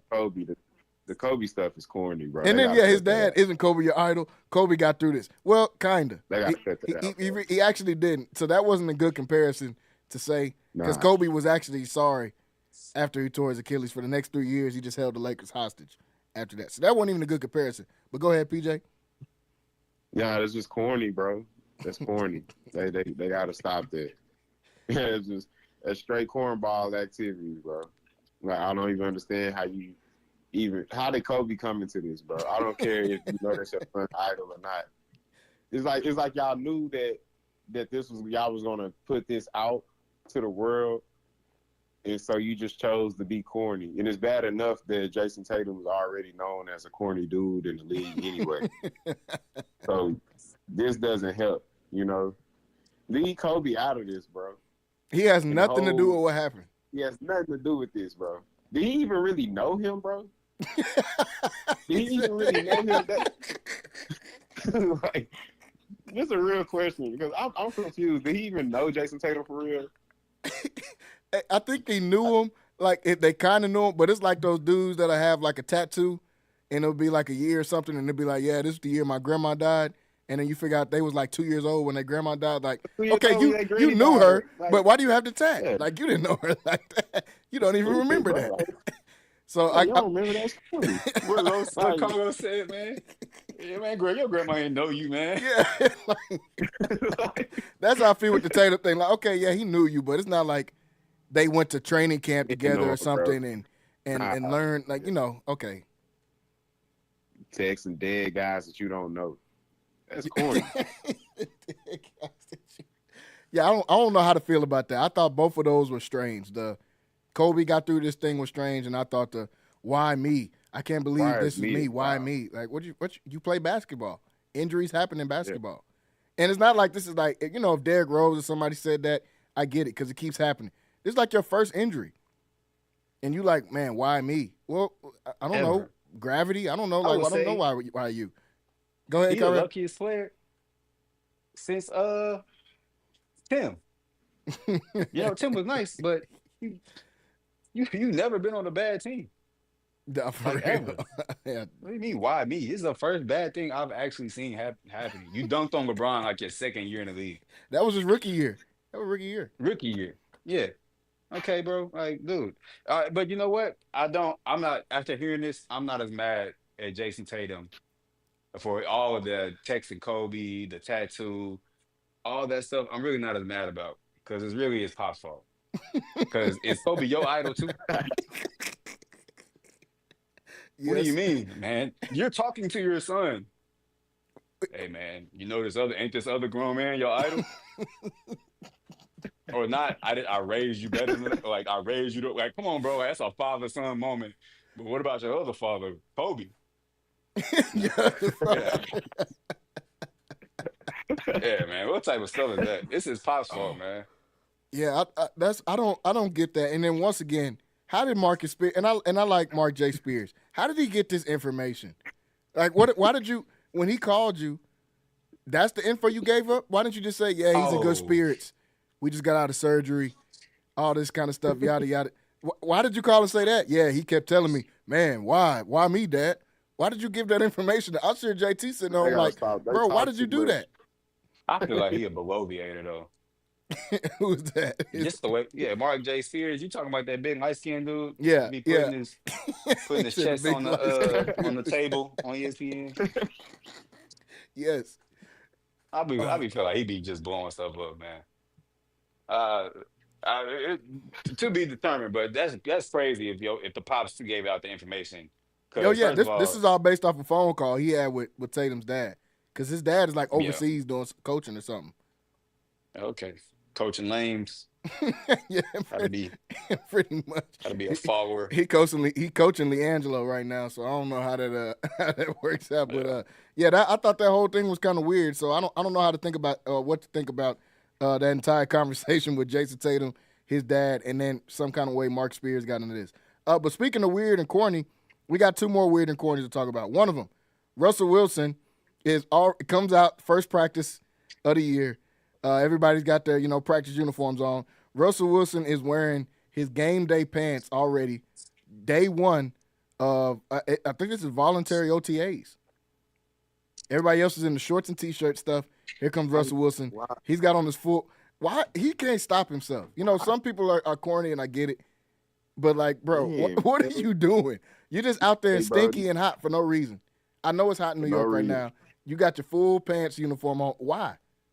Everybody else has on the shorts. What do you think that's gonna do? Like, I don't know. You still gonna throw picks. You still gonna throw picks, and y'all still gonna win like 6 games. Max 6 games. It don't matter. I don't get like. Are you trying to like solidify your spot? Like I'm QB1, so let me show y'all I'm different. There's 100 other people out there. Nobody else has on the football pants. Nobody. There's 100 other players out there. Because it's OTAs. They didn't even cut people yet. I'm tired of these corny athletes, bro. I'm tired of them. It's bad. Kyrie, what you think about Russ wearing his game day pants out there for first day of voluntary OTAs? At this point, bro, Dude just being himself, man. You Like, can't even fault him. and I can't be mad at that, bro. I don't feel like he's trying to do nothing. Nope. I just feel like that's really who he is, man. Like, he the team mascot that just so happened. Oh, wait, he's actually cold. He got in the Like, we mascot. have to play him. But he got a couple classes that he can't take with nobody else. You know what I'm saying? But bro, it's just always been team players on the team. They just 99% of the time they were sorry. Yeah. 99%. He's the 1% that act like that and is actually good. Or was good. Yeah, for real. Good enough to get to the league and win a bowl. Yeah. Bro. Yes, he's just that dude. Cause I don't want to say no names, man. I'm not going to, but we all know them players. Guys, when coach is talking. Yeah. Like, yeah. Everybody flip all their anger to him. Like, Yeah, bro, if you come don't on, stop man. talking. If we're only down by 40, man, we just gotta believe. Like, yeah. Yeah. That's like, definitely him, Russ. bro. And he just cold. Yeah. No, you said it best. You can't even fault him at this point. He's just being himself. This isn't an act. This isn't once he said, let's ride and all that stuff. I was like, okay, this is just really him. This is just who Russell Wilson is. There's no reason to get mad at this guy. This is the type of guy that he is, who wears his football pants when everyone else on the whole team is wearing shorts. You got a whole game day outfit on. It's like the coaches in baseball. Why do they wear the uniform? I never figured that out. That doesn't have anything to do with Russell Wilson. But I never figured out why in baseball the coaches wear can you see Pat Riley coming out in like a number 70 jersey to coach the Heat? Like I don't get that. Why do in baseball the coaches wear his full uniform? I don't know what that's about, but that's kind of what the vibes that they gave me. Bro, everything he does makes sense. Like the pants, the corniness on the football field, the fact that he was a stepfather before anything else. You know what I'm saying? Like it all makes sense. Like imagine a stepfather, bro. Is that not Russell Wilson? Yeah, you had this other man. We'll change his last name to Wilson. Pop at like 3, bro. You know what I'm saying? Like it was just. It's just it takes a special kind of dude to assume that role, and play it the way he played. Like if you had to think, bro, a woman that's how they want their stepfather to be. You got the right way in life, and then you got the way your dad went. You could choose whichever one you want to do. Like, man, that's Russell Wilson, bro. He being himself in every facet of his life. Just look at it. Hey, man, Russell Wilson is a funny guy. I want to just be that's who Hard Knocks needs to go to, is to the Giants. Because him and Jameis Winston in the same locker room has to be nonstop comedy. I got to see what that's like. That has to be hilarious. One more corny athlete before we go to the start bench cut. Paul George, who's been more known for his podcast than his basketball play for the last couple of years, was on his podcast once again. No, not this. This time he was on the Pivot, and I like the Pivot. But he wasn't on his podcast because he shut his podcast down once they started being sorry in the season. He was on the Pivot and said, had there not been a LeBron James, I might have a championship. Talking about their runs that they had back in the day when they played back in 2013 and 14, I believe, back-to-back years. Okay, Paul George, for one, that doesn't have anything to do with you being on the worst team in the NBA and you just got $50 million a year. That has nothing to do with that. Second, no, you would not have had a chance. Y'all were going to beat the Spurs? Like, what are you talking about? If it had not been LeBron, that's pretty easy to say. He went to the finals for 10 years. That's pretty easy to say. Yeah, well, if LeBron wasn't there, if Mike wasn't there, Patrick Ewing would have a chip. Okay, cool. He does it. So what's the point of even bringing that up? Yeah, if LeBron wasn't there, I might have a ring. Did they play them in the Eastern Conference Finals, or was that the semifinals? No, it was Eastern Conference Finals 2 years in a row. Yeah, 13 they and 14. for sure lost to the Spurs. They lost to the Spurs. My thing is, Paul George, let's just scratch the fact that you are one of the worst, like historically, one of the worst playoff stars like ever. Yeah, after them 2 years in Indiana that he's talking about, after that, it was downhill. They had he's been on other teams. Oh, he's been on plenty. Honestly was better than those Pacer teams that should have won a championship. He got locked up by Joe Ingles in the playoffs and tried to start a fight. Yeah. He got locked for a whole series by Joe Ingles. A lot of people say they ain't won a championship because of LeBron. You think you really said something? Yeah, facts. like, come on, bro. These dudes are stupid, If it bro. wasn't for Kobe and Shaq, I could have won the championship, obviously. Yeah, like duh. Said Chris Webber. Yeah, like I don't get that. Kyrie, what do you think about Paul George's comments of he could have had him a ring if it wasn't for Braun? You could have went to the finals if it wasn't for Bron. You wasn't beating Exactly. the Spurs, bro. But I don't understand. Like, my question was, bro, you're in the league actively. Why are you trying to highlight you're like, hey, bro, but I was really cold, like my 2 best years in the league. Like, bro, you're still in the league. Let's talk about today. Getting You're not $50 retired. million a year. You're not getting no flowers, bro. You're in the league. You're not retired, nothing. You on Yes, one of the worst Paul teams in the George league. was nasty those 2 years. Like, For he sure. was like those 2 years. I went back and watched the series, bro. Paul George should have been like, He was killing it them. should have went Braun, KD, PG. That's the trajectory he was on after them series. He Facts. was giving Braun 40. Easy though. Not Braun specifically, but he was giving the Miami Heat 40. You know what I'm saying? And Duncan, he was a bucket. But I don't know what happened, bro. But clearly the mental makeup wasn't what it was. That's why you fell off. I can look at your life. The I can decisions you look made at off your the court life. and tell why you didn't sustain that level of competitiveness and excellence. But those 2 years, bro, Paul George was a dog, but you didn't maintain it. I'm like, who? Brandon Roy was a dog for 2 years, but he gets his flowers because he stopped playing basketball. Yeah, he And we got never saw him career-ending injuries. poop his pants in the playoffs multiple times, bro. Like that OKC year, That's bro, the he worst was one. an MVP candidate. And for defensive most player of of the that year. season. He got second in And- defensive player of the year, and I think third in Yeah. MVP. And then Joe Ingles. Locked you up. Joe Ingles that can't scoliosis Joe Ingles knocked you up. So like, bro, you don't get to sit on your podcast and talk about how cold you was and below VA what you would have did. Bro, y'all wasn't beating the Spurs. Roy Hibbert was Yeah, was come on. was He was was going to good, get destroyed in the pick and but roll. he was going to get massacred. And Kawhi was going to hold you to 20 points per game, if that. 16. Bro. The Braun we saw in the finals against the Spurs, bro, that's the best basketball player ever. Like, and he gave like Kawhi Leonard, the defender that he was, Braun averaged 30 something against him, bro.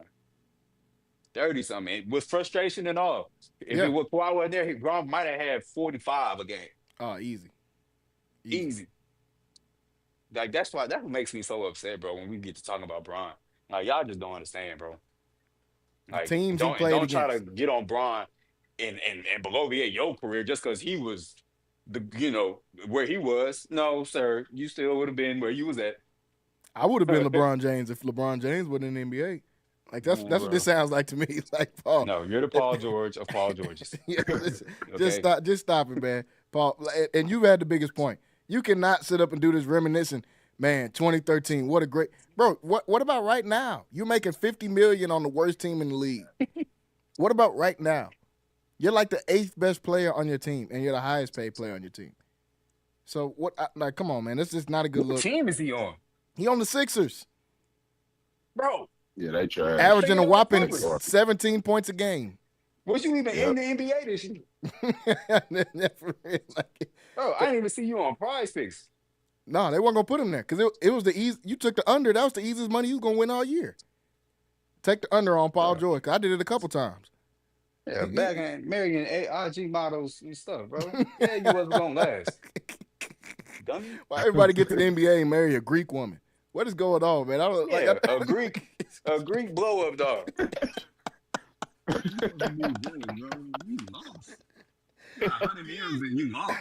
what you picked. Oh man, bro, he got some wild stuff going on over there. You know what your kids gonna look like, bro. They're not gonna be good at basketball. And then they'll be the main ones at the camps. I don't know why he's not good. Well, we can look at it's called DNA. Yeah. That's why he's not good. Yeah. But Paul George, yeah, you got to chill, bro. I don't want to see the podcast. I really don't want the podcast to start back up because you stopped it for a while because you were being trash. in the league and said, I'm gonna stop the focus Yeah, on. trash. He said, I'm gonna stop the focus on, winning right now. And then they proceeded to lose like every game. So I don't even want to see the podcast come back. We got right before we get off here, I want to do a start bench cut. These are a couple I've seen online. This one is going to be NFL quarterback edition start bench cut. We're gonna give you 3 players. You got to pick who's starting, who you gonna cut, and who's getting benched and who's getting cut. First one is one I got from the Shake Club Shay, whatever it's called. Yeah, he got to chill out too, man. 50-something and 19 is crazy work. But I got this from their show. Michael Vick, start bench cut. Michael Vick, Lamar Jackson, and Cam Newton. This is one of the toughest ones that I've seen on a start bench cut because there's pretty much no right or wrong answer here. But what I will say is I didn't like the disrespect that Cam Newton was getting in this conversation. I know it's not disrespect because Michael Vick is great and Lamar is great, but so many people that were just so quick to cut Cam Newton. Cam is the only one out of all them that went to a Super Bowl, bro. Yeah. And he went to a Super Bowl with his best offensive weapon is Ted Ginn Jr., who was 36. Yeah. Ted Ginn Jr. wasn't good when he was 26. But he had Ted Ginn Jr. at 36, and that was his number one option, and he went to the Super Bowl and barely lost to one of the best defenses in the last 30 years. So I don't like the disrespect they was getting. But, PJ, I'll start with you. Start bench cut, Michael Vick, Lamar Jackson, Cam Newton. Man. It's tough. Like you It's said, tough. there's no right answer, but just off of I'm gonna base it off of today's game, while at the same time really just looking at overall play of somebody that I would want on my team, honestly. So I'm gonna start Lamar. I'm gonna cut. It hurts my soul, but I'm gonna cut Michael Vick, and I'm gonna bench Cam Newton. Yeah. No, I mean, it's tough. Both of those are 3 cultural icons, 3 different eras. No, all of them are underrated players, in my opinion. But I got the exact same lineup as you. I'm starting Lamar, multiple-time MVP, should have got it this year. Similar to Cam Newton, hadn't had a lot of offensive weapons until like last year. And I'm a bench Cam Newton because of all the reasons I just said before. And Michael Vick is cold, man, but I'm cutting Michael Vick. That's all I can say. Kyrie, who you got? Start bench cut, Vick, Lamar, and Cam. Yeah, I got the same way in y'all. Like it's and it's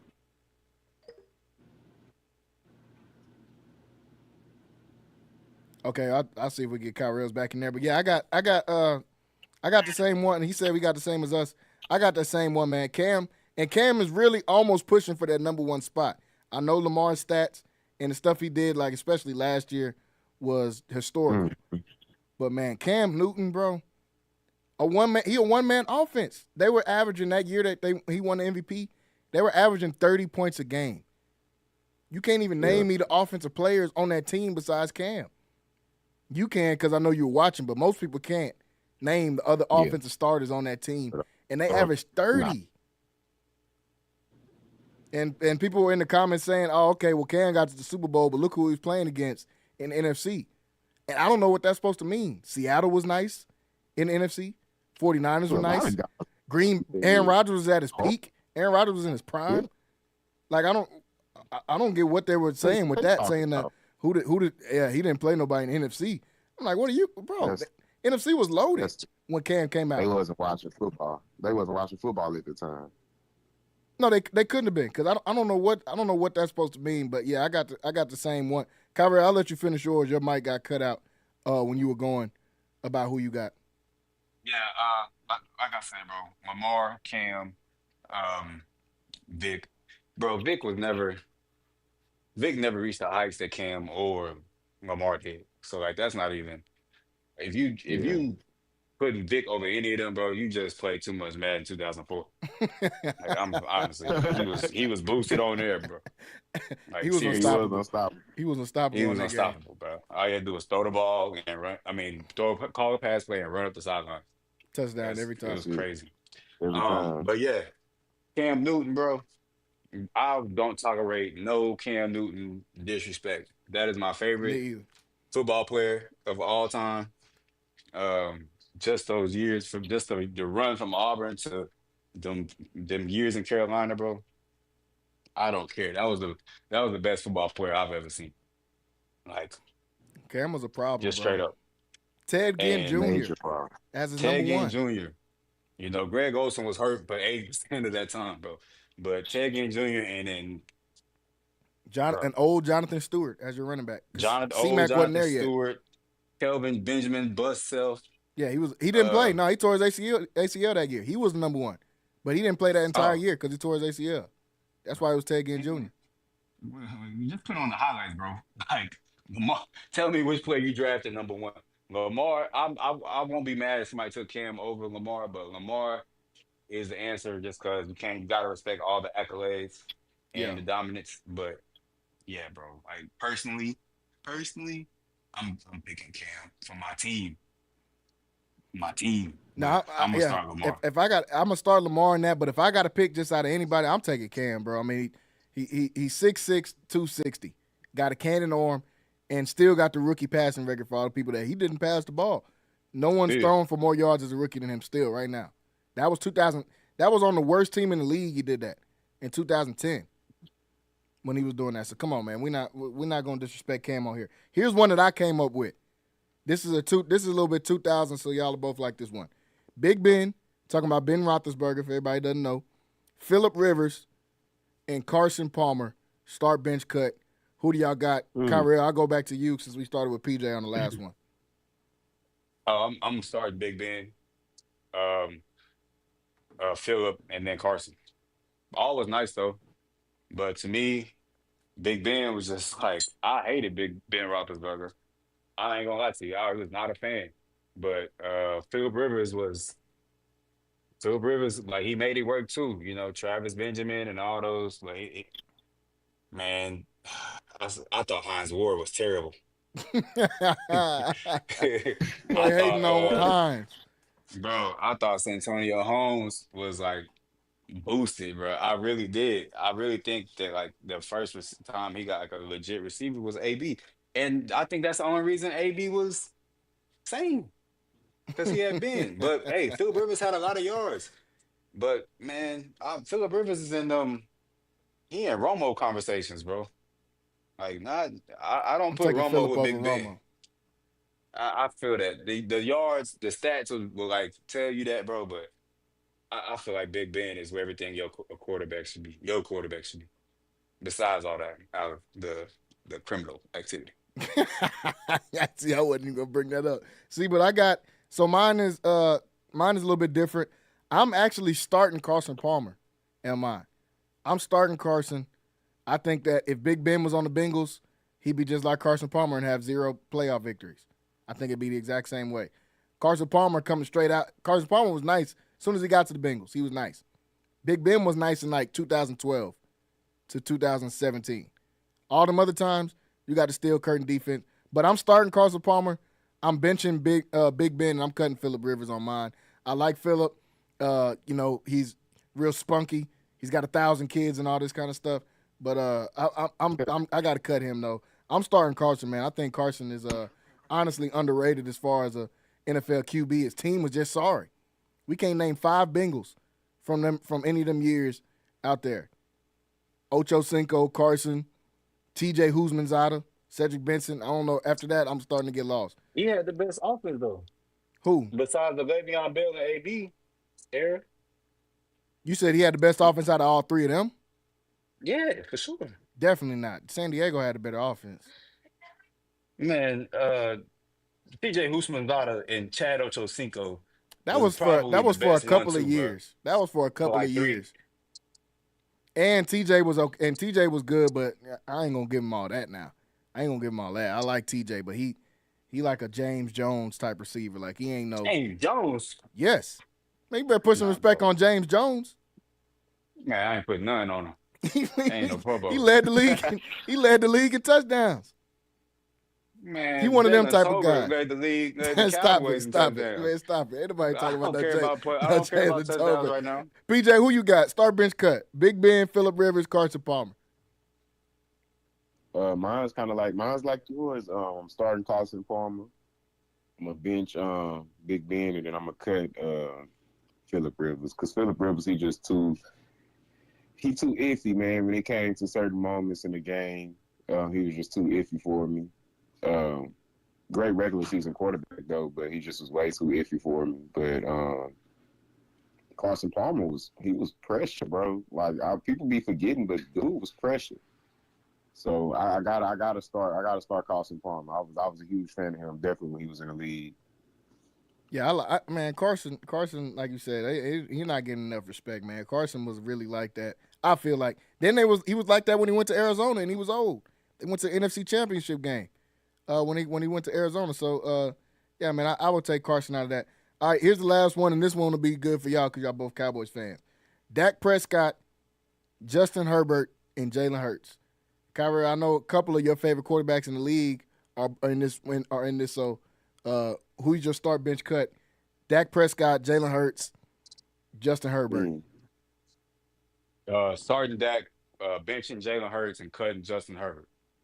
Okay, so that's pretty definite. A lot of people, take Justin Herbert on the potential and all this stuff, Potential. but they start Jalen Hurts. Watch the playoffs. I watched when he played my team. Oh, kill Dak. Kill Herbert. He actually gave it away multiple times. I mean, literally gave it. Yeah, twice. He's the reason they lost, bro. The sole reason. Twice. Yeah, no, I agree. I got this. I don't have the same list. I got Jalen Hurts. I'm starting Jalen Hurts. I'm benching Dak, and I'm cutting Justin Herbert. I think Justin Herbert is a better talent than both Dak and Jalen Hurts, and in my opinion, that's not saying a lot because Dak nor Jalen Hurts is super talented guys. They got good intangibles about them, but they're not super talented. But come on, bro. You was up 27-3 against the Jaguars. You lose. You was up. They was killing the Texans. I can't even lie. Our offense had nothing going, but luckily we got granted 4 interceptions by Justin Herbert. We were able to come back in that game. So I got to cut Herbert. Who you liking this one, PJ? Starting Dak, benching Jalen Hurts, and I'm cutting Justin Herbert. And the reason why I'm starting Dak over Jalen Hurts, even though Jalen Hurts has the 2 Super Bowls, or is it 2 or 1? He got 1, 2 Super Bowl appearances. 2 Super Bowl appearances, yeah. He got the 2 Super Bowl appearances over Dak. That Eagle team makeup is really the main reason why he's had the success that he's had. So I still don't believe that he's just an all-around good QB. He's more built for the system that the Eagles have built for him and for all the rest of those guys on that team. And then Dak is just better as far as like when you put a not just I don't want to say resume because like I say Jalen Hurts got him on the resume because he has a 2 Super Bowl appearances. But besides that, Dak overall resume compared to the other 2 guys is better still. And like you said, I agree. Justin Herbert to me is the better. When you speak on just intangibles and everything, he is the better quarterback out of the 3. But he's right now he has to figure it out how he's going to be able to get over the hump when it comes to playoff time and just consistently showing just how good that we believe that he is.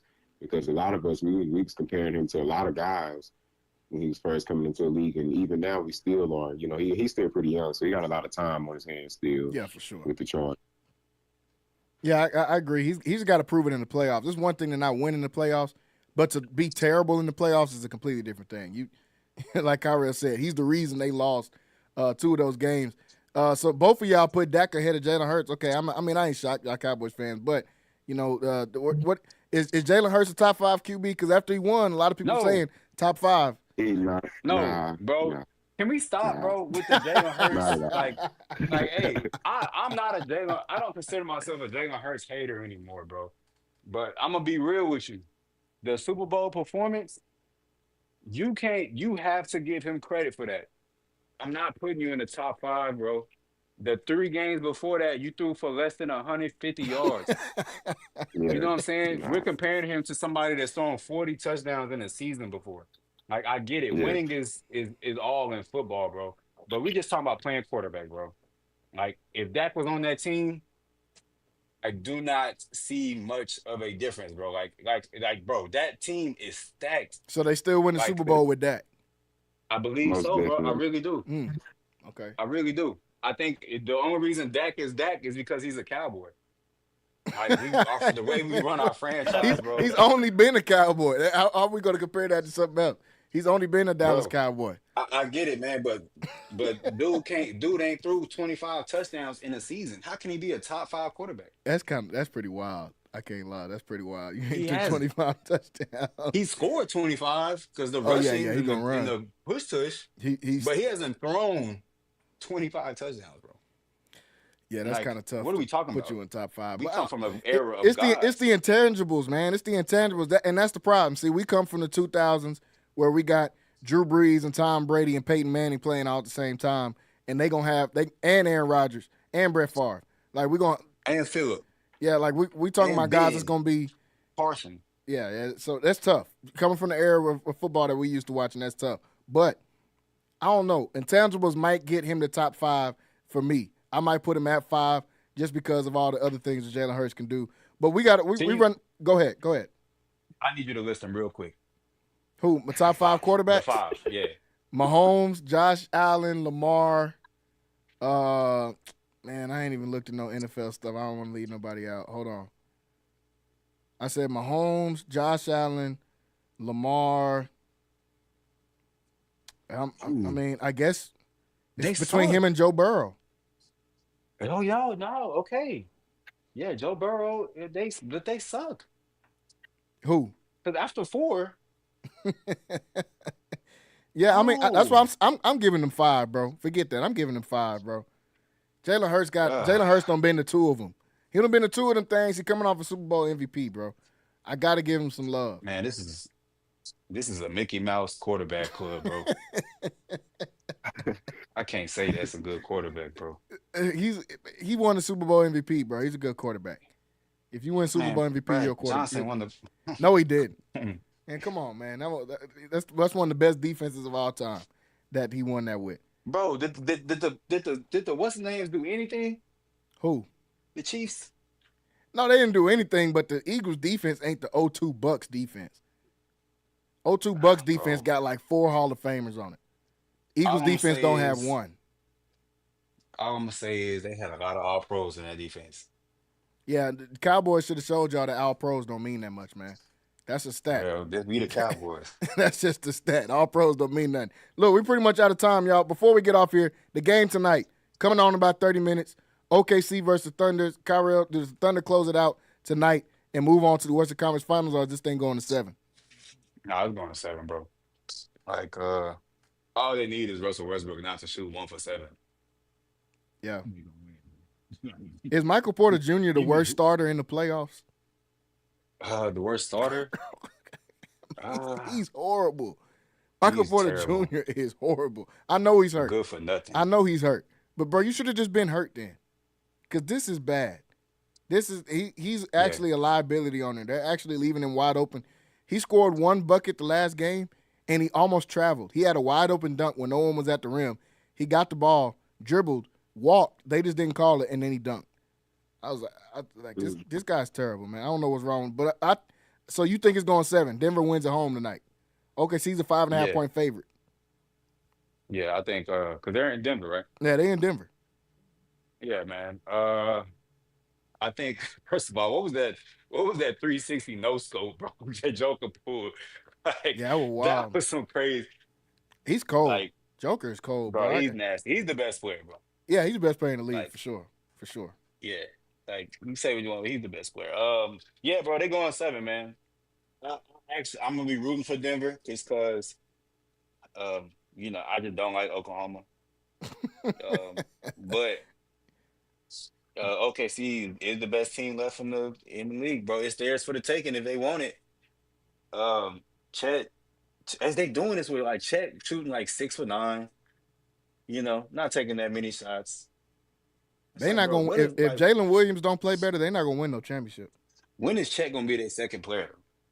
When is Like, Jalen I feel Williams like gonna be that's their what's. second best player? He's the all-star. I feel like they trying to make him be their second player, their second best player, instead of just letting Chet be that. Yeah, I don't know what they need to stop doing that if that's what they're doing. Because Jalen Williams not it. I ain't gonna lie. He's not. He is disappointing me in these playoffs. He's regular. Last year I gave him a pass. It was his first time. You're not getting no pass this time, bro. Step up and be consistent. You scored 30 in one game and y'all was good. Every other game, 15, 18, 17, 2 assists. Like, come on, bro. You got to step up and be better in this one. But I'm like you. I think this might go to 7. I'm hoping it goes to 7 just because it's been a really, really good series.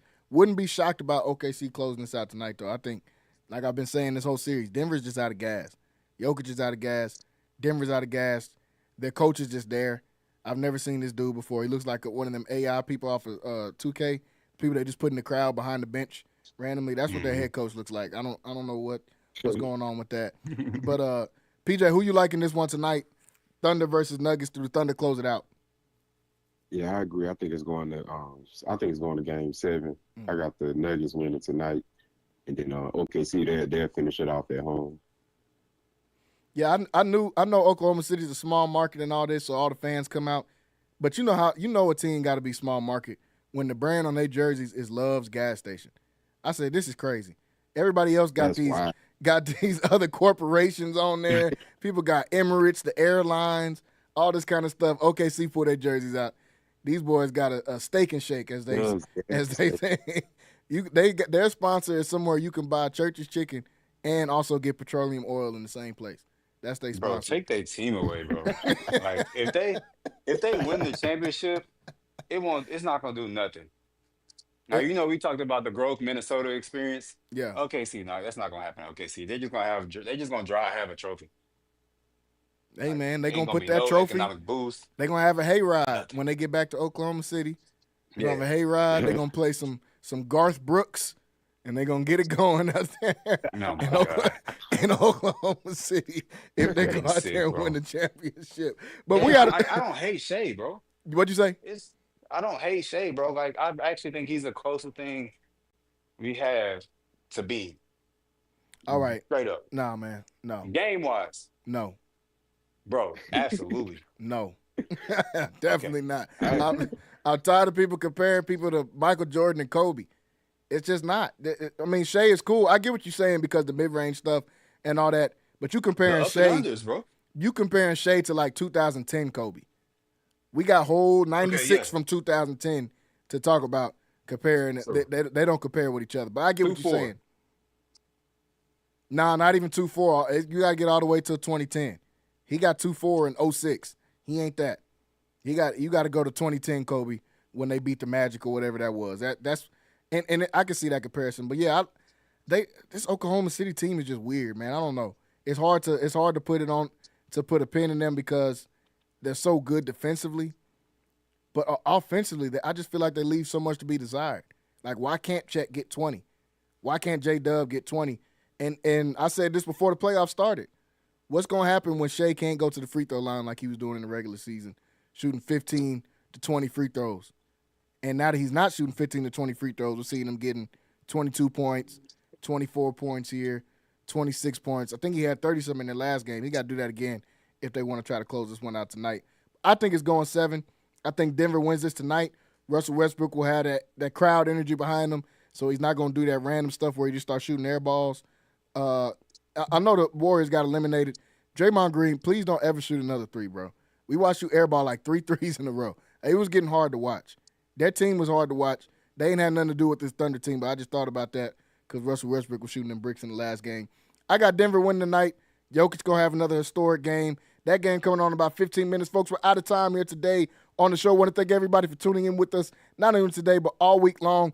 We're going to be back here on Monday to talk about the conference finals for the East and the West, as those will be decided by the time we come back on Monday. I think they'll be decided by the time we come back on Monday. But we'll see how that goes. Out of time here today. I want to thank PJ and Kyrell for jumping on it with me. We will see you guys next time here on Centex Primetime. Everybody have a great evening.